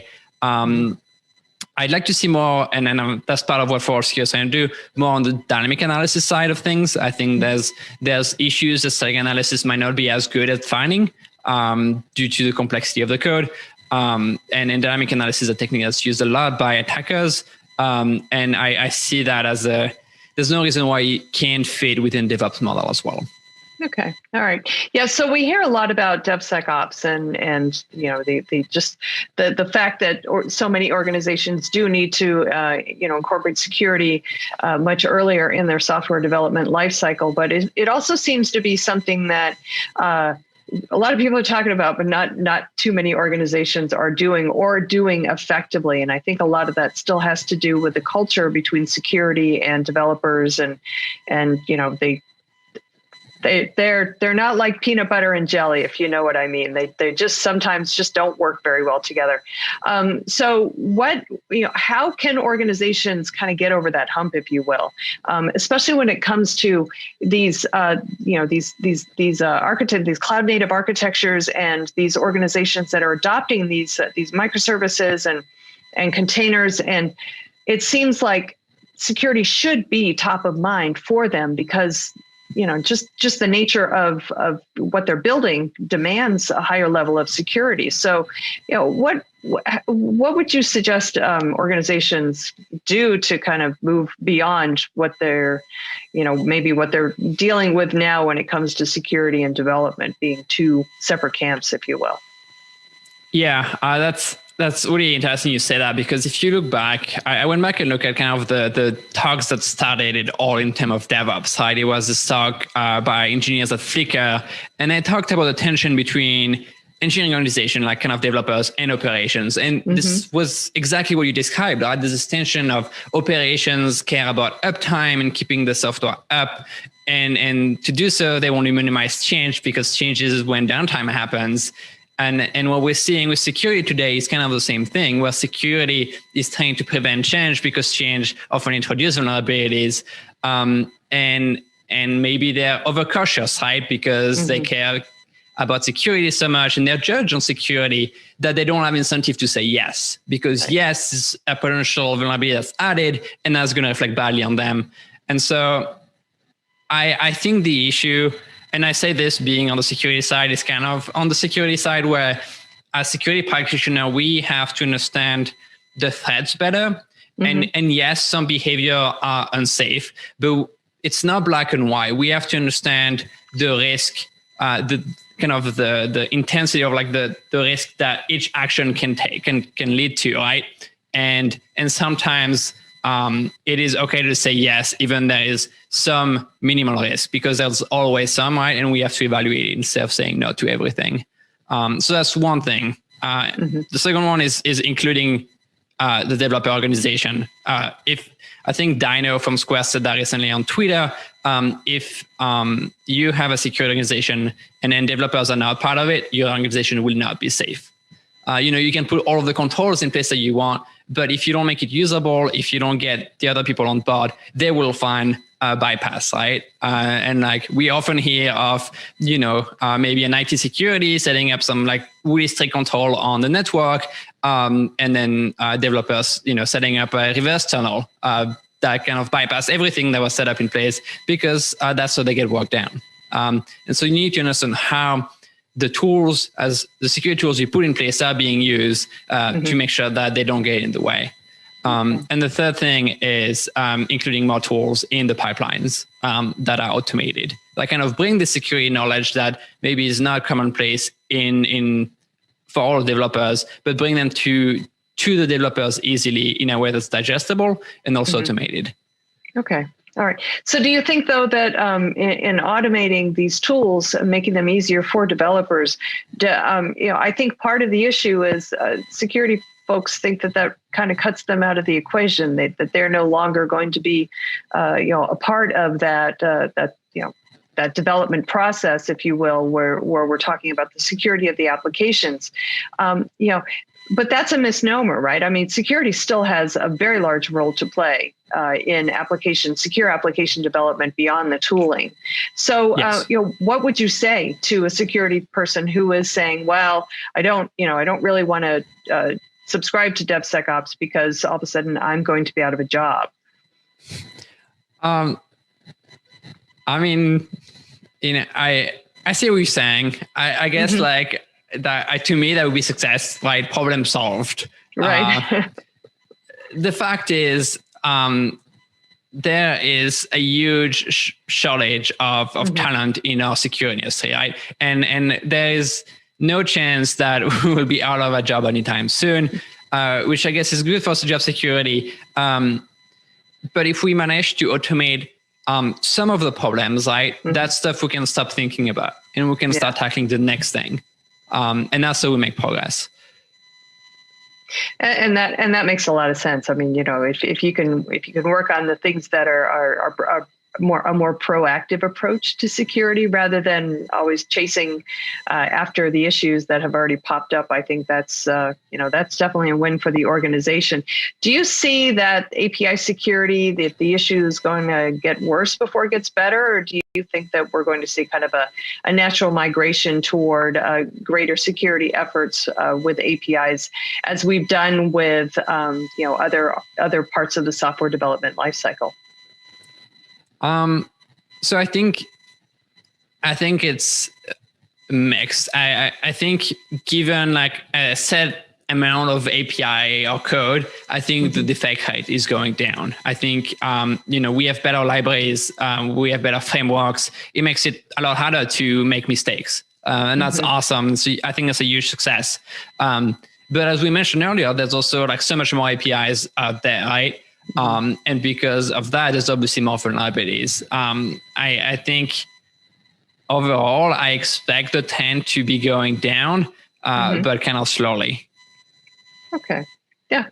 Well, I guess we'll see what happens, but I do love the fact that APIs are almost becoming ubiquitous in software development environments, and really doing so much to help developers in their quest to create the perfect code, or their perfect application. So, Alex, thank you so much for joining me today and sharing your insights and your expertise. I do appreciate it. It's always a pleasure to see you. Thank you so much, Shine. It was really fun. Good. All right, everybody, please stick around. We've got lots more coming up on TechStrong TV, so stay tuned.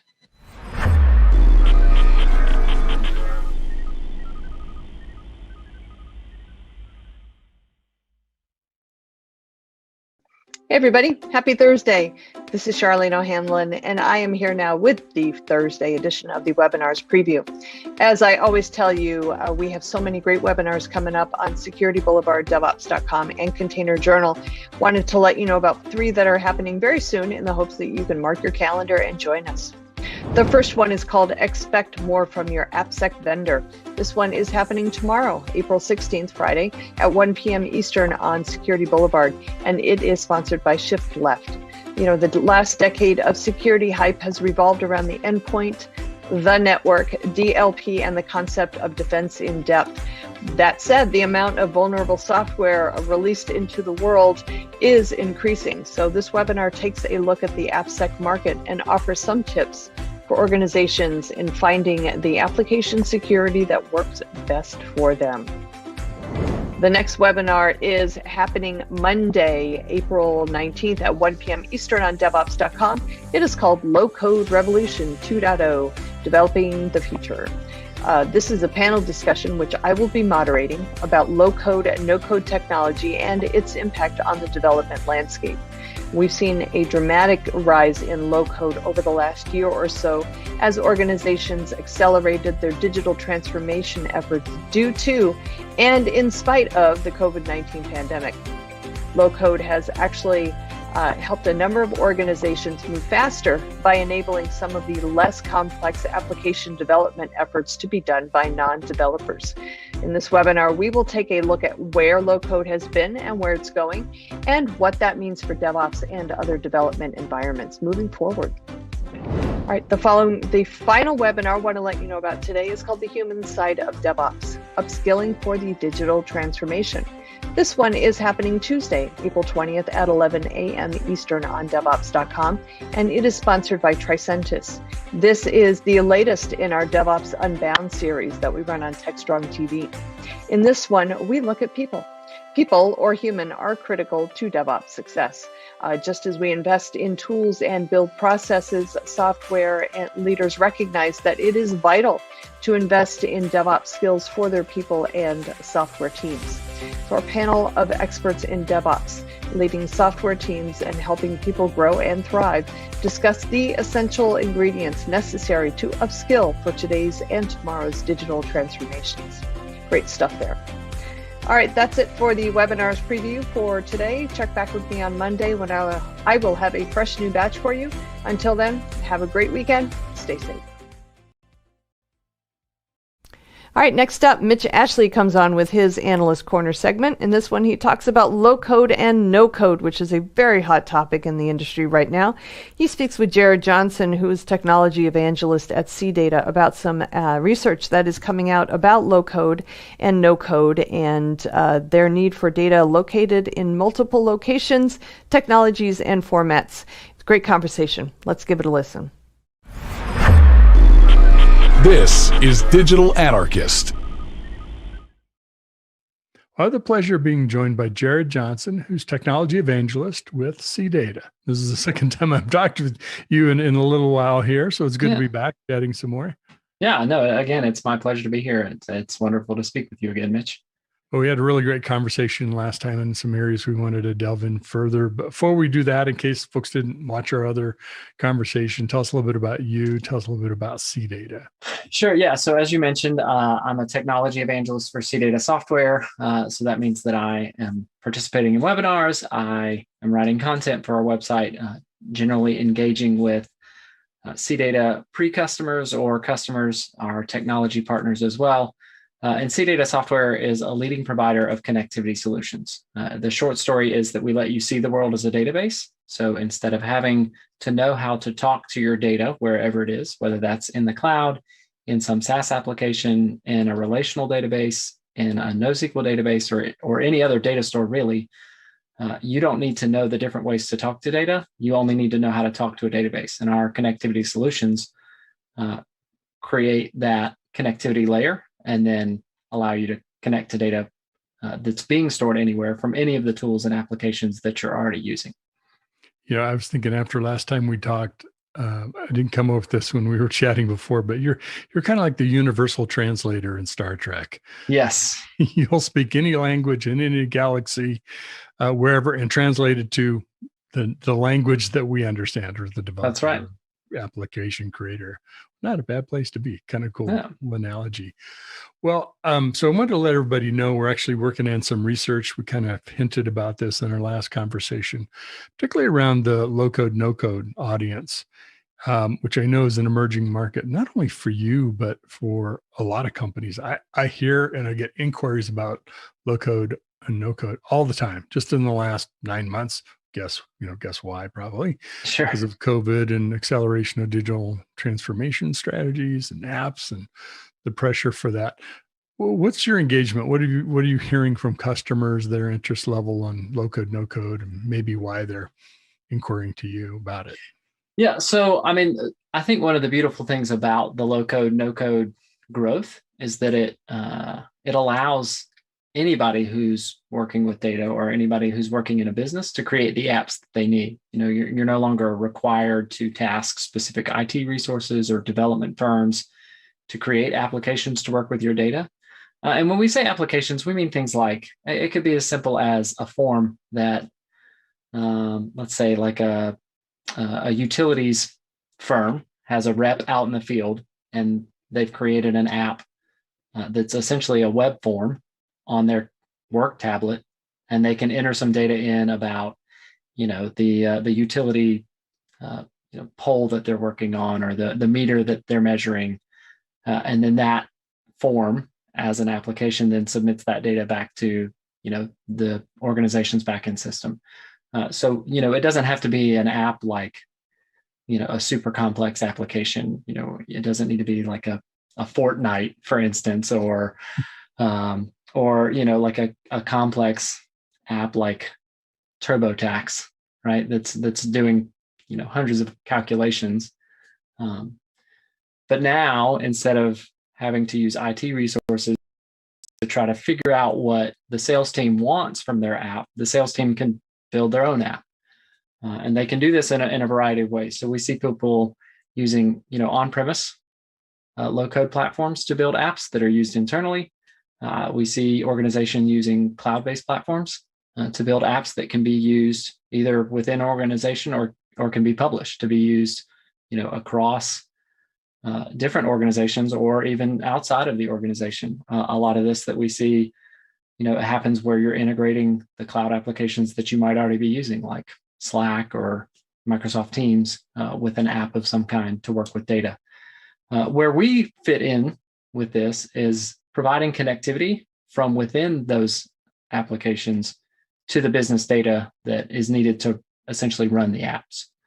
So in the example that I gave with the utilities organization, we may provide the connector between the app that's running on a tablet somewhere and the organization's backend data system. So instead of, their field rep needing to know how to connect to wherever it is that they're storing data, say Snowflake or AWS S3, our connector provides that essentially pipe for the data.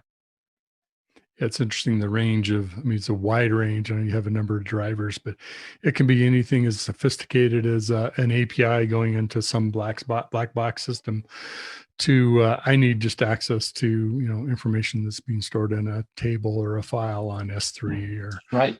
Some other storage service, and anywhere in between, XML and handling translation between different formats, JSON, whatever it might be. Right. It's interesting, the low code and no code, I think we've seen or are seeing a transition, because I saw this showing up in some of the data. And by the way, to our listeners and watchers, we were going to be issuing a report the last part of April here. We have a webinar coming up on the 29th of April at 1 p.m. Eastern, where Charles Kalaji, who's the analyst doing this work, is going to join you and I to delve into this a lot further. But one of the things that really stood out to me in looking at the data and some of the analysis that Charles was doing is that I think most of us would always have said, low code, no code is sort of a non-developer world tool. It's what the business people use to create their applications and then go to IT when they need something more than what they have or can create themselves. While that may have been traditionally true, there's a lot of IT organizations using low code, no code. There are a lot of IT developers that are specializing on those platforms themselves. And it seems like kind of a natural transition when you think about it of, well, it doesn't have to just be for non-technical people. Other people can get both productivity gains, some of the functionality gains. Maybe they're still co-collaborating with it, with a business unit, engineers or business people that are involved in it. So it's starting to make a pretty big shift. Yeah, no, and I think you're right there. I think about, the time that I spent as a developer, especially if I was shifting to a new project that required a new language, for instance, or it was a new development platform. The amount of time that I spent on the internet looking up initially how to do, the basic things of development, how to, design algorithms, how to write, loops and cases and all of the integral parts to an application with these low code, no code environments. Everything's clearly labeled. Everything is easily accessible. So you could just drag a loop onto your workbench and then populate that loop with the pieces that you need to iterate over. If you can drag a switch into your environment and then just drag other pieces in place to build this application that now refines, responses from users to solve problems. So yeah, I mean, that's an excellent point that, as the low code and no code platforms specialize and get better at what they do, I think it makes more sense for a lot of IT teams and developers to move into that space. Mm-hmm. It's interesting. I'd be curious to see how much this continues that direction. I suspect we'll see a lot of ongoing movement that way. And another trend tends to be, there's a lot of interest in not just deploying a web app, but also I want it to be mobile on multiple platforms, just like you and I were talking last time about supporting different browsers, as being right. one set of challenges. Now it's, what operating systems are, and we expect you to be on iOS and Android, as well as Chrome and Safari and Edge and whatever else it might be. It seems like, in a way, low code, no code could almost appear as another set of framework or library functions. We use this stuff all the time, right? To abstract away layers of the application. Sure. We'll build things in UI tools, UI frameworks, Swift, things like that developers are very familiar with. In a way, this is sort of another adaptation of it, just a different approach. Yeah, and I think the way that we do connectivity kind of mirrors that, because we're abstracting away specific API requirements. We can provide what is essentially low code or no code connectivity from the applications that you're building, or even applications that you already use. So it's interesting that you brought that up, and I kind of like that connection that we can make. For anybody that's in low code, that's doing work in low code, there are options for doing low code connectivity as well. Mm-hmm. And just like we abstract away different technologies or different ways APIs are performed, essentially doing that the same, in essence, doing it the same kind of thing, but you're adding on top of it the representation that is going to consistently come back to low code, no code, or the full stack application developer, right? Here's the tabular format of data that you're used to handling, dealing with, processing all the time, coming back, whether it's an XML or it's coming out of a database query. We're very accustomed to handling that data structure. Right. Yeah. And it's representational in that's how a lot of people view data, right? So if you are building an app to display, customer information, or you're using an app. Let's take Salesforce as an example. One of the services that we brought up last time. When you click accounts in Salesforce, it pulls it up as a table. You have, your list of your accounts with, different fields that represent the different parts of an account. So the name, the address, the annual revenue, whatever that case is. And So because that's familiar, when you start working with a low code environment or a no code environment, you're already familiar with it, as you said. So now the CData connectors present everything in that way. And it makes it easier to work with. It makes it easier to iterate over. You can create an editable table in your low code app. And now, if you're on your device, you tap the field, you want to change the annual revenue, or you want to update an opportunity. You want to, increase inventory. You tap the field and then you type it in, on your phone, or if you're on your computer, you click it with the mouse and type it with a keyboard. But the CData connectors provide that bi-directional connectivity. So as you update the field in your app, it pushes it back to the source and updates it there as well. So you get a familiar interaction no matter where the data is. And this even extends to things that might be more difficult to tabularize. So you mentioned XML, which is this very hierarchical structure, but it also applies to your NoSQL data stores. So you mentioned JSON, which is this very organized structure of data that doesn't necessarily represent a tabular model. And that sort of structure exists for a lot of the NoSQL data stores. So your Couchbases, your MongoDBs, a lot of these different modernized data stores, may be difficult to work with, may be difficult to visualize in its raw form, but with the CData connectors, you get that tabular model.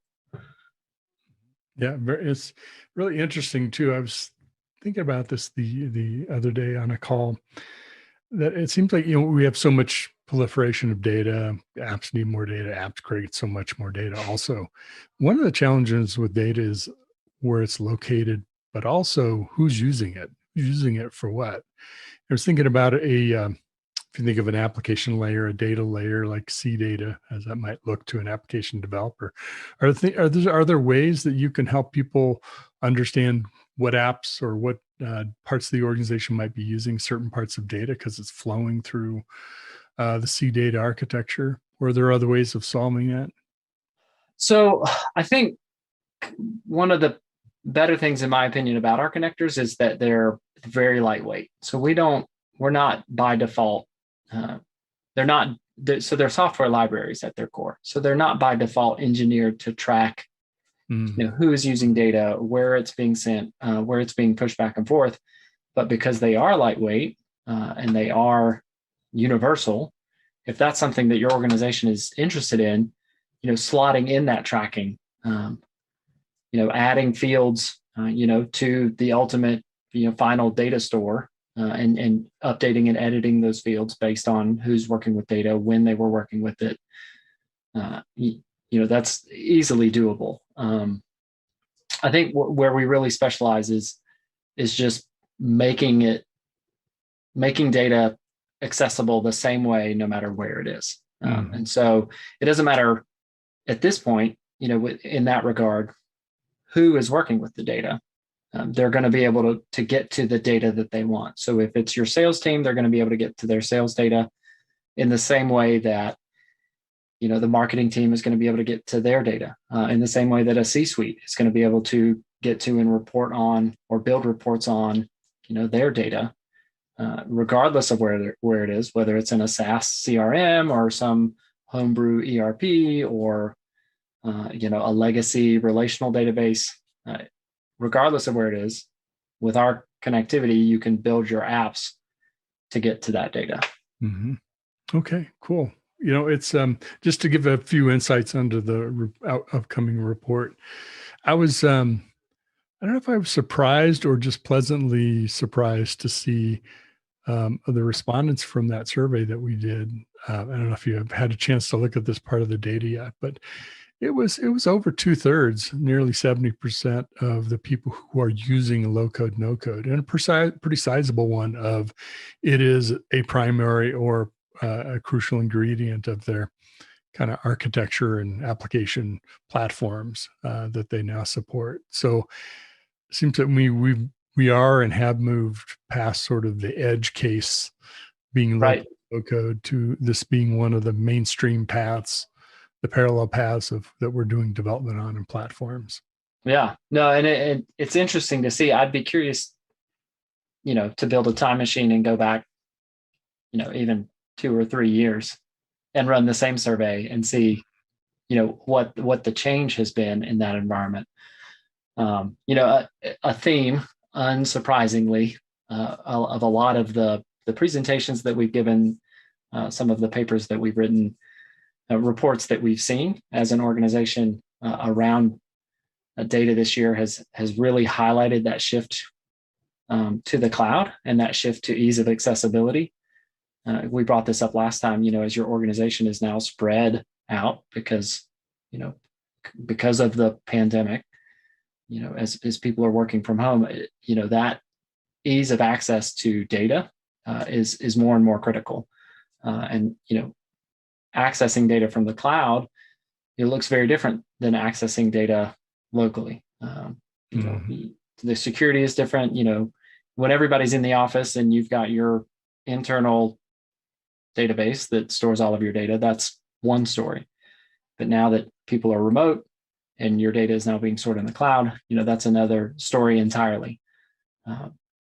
But you still need access to that data. And the great thing about the CData connectors is they provide that access. And we brought this up last time, is that the way that you secure your data within those platforms is carried through in the CData connectors.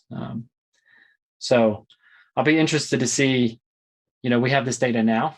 I'll be interested to see if we run a similar survey in 18 months or 3 years to see how much shift there is, as these low code, no code technologies emerge, to see if there is more of a shift towards using these environments to build applications.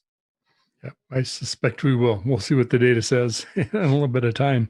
Yeah. But speaking of time, we're running close on our time here. It's been a pleasure to talk with you. I want to make sure, again, that everybody knows about our webinar, the webinar that's being sponsored by CData, about the research that Accelerated Strategy has been doing on your behalf, commissioned by you. That's April 29th at 1 p.m. Eastern. And Charles Kalaji will be the primary speaker, sharing data from that analysis, from that research, and some of the findings and insights. And then will be an opportunity for you and maybe myself to kind of kick in a few other observations and then we kind of make the tie into CData and how that relates. Because we were looking at things like, where's data stored? What kind of technologies do you need access to? Do you have the tools or skills to be able to do that? It's one thing to find out where it is. It's another to get there, right? So can you build a bridge across that? So I look forward to doing that with you, Jared. Been a lot of fun talking with you, and we'll see you on the 29th. Yeah, I'm excited. And again, it's been my pleasure to speak with you today, Mitch. You as well. CData.com is where folks can find out more. Is that right? That's it. Yep. Great. Check them out. We'll appreciate you joining us, and we'll see you on the 29th as well. Take care. Thanks.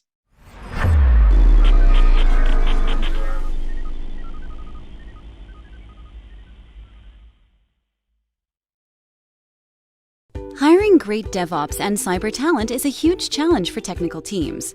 Cloud transformation is driving demand higher. You've tried doing it yourself. Job boards, LinkedIn, didn't work. Recruiters are an option, but who do you trust and not waste your time and money? RecruitOps is the new way to source engineering talent.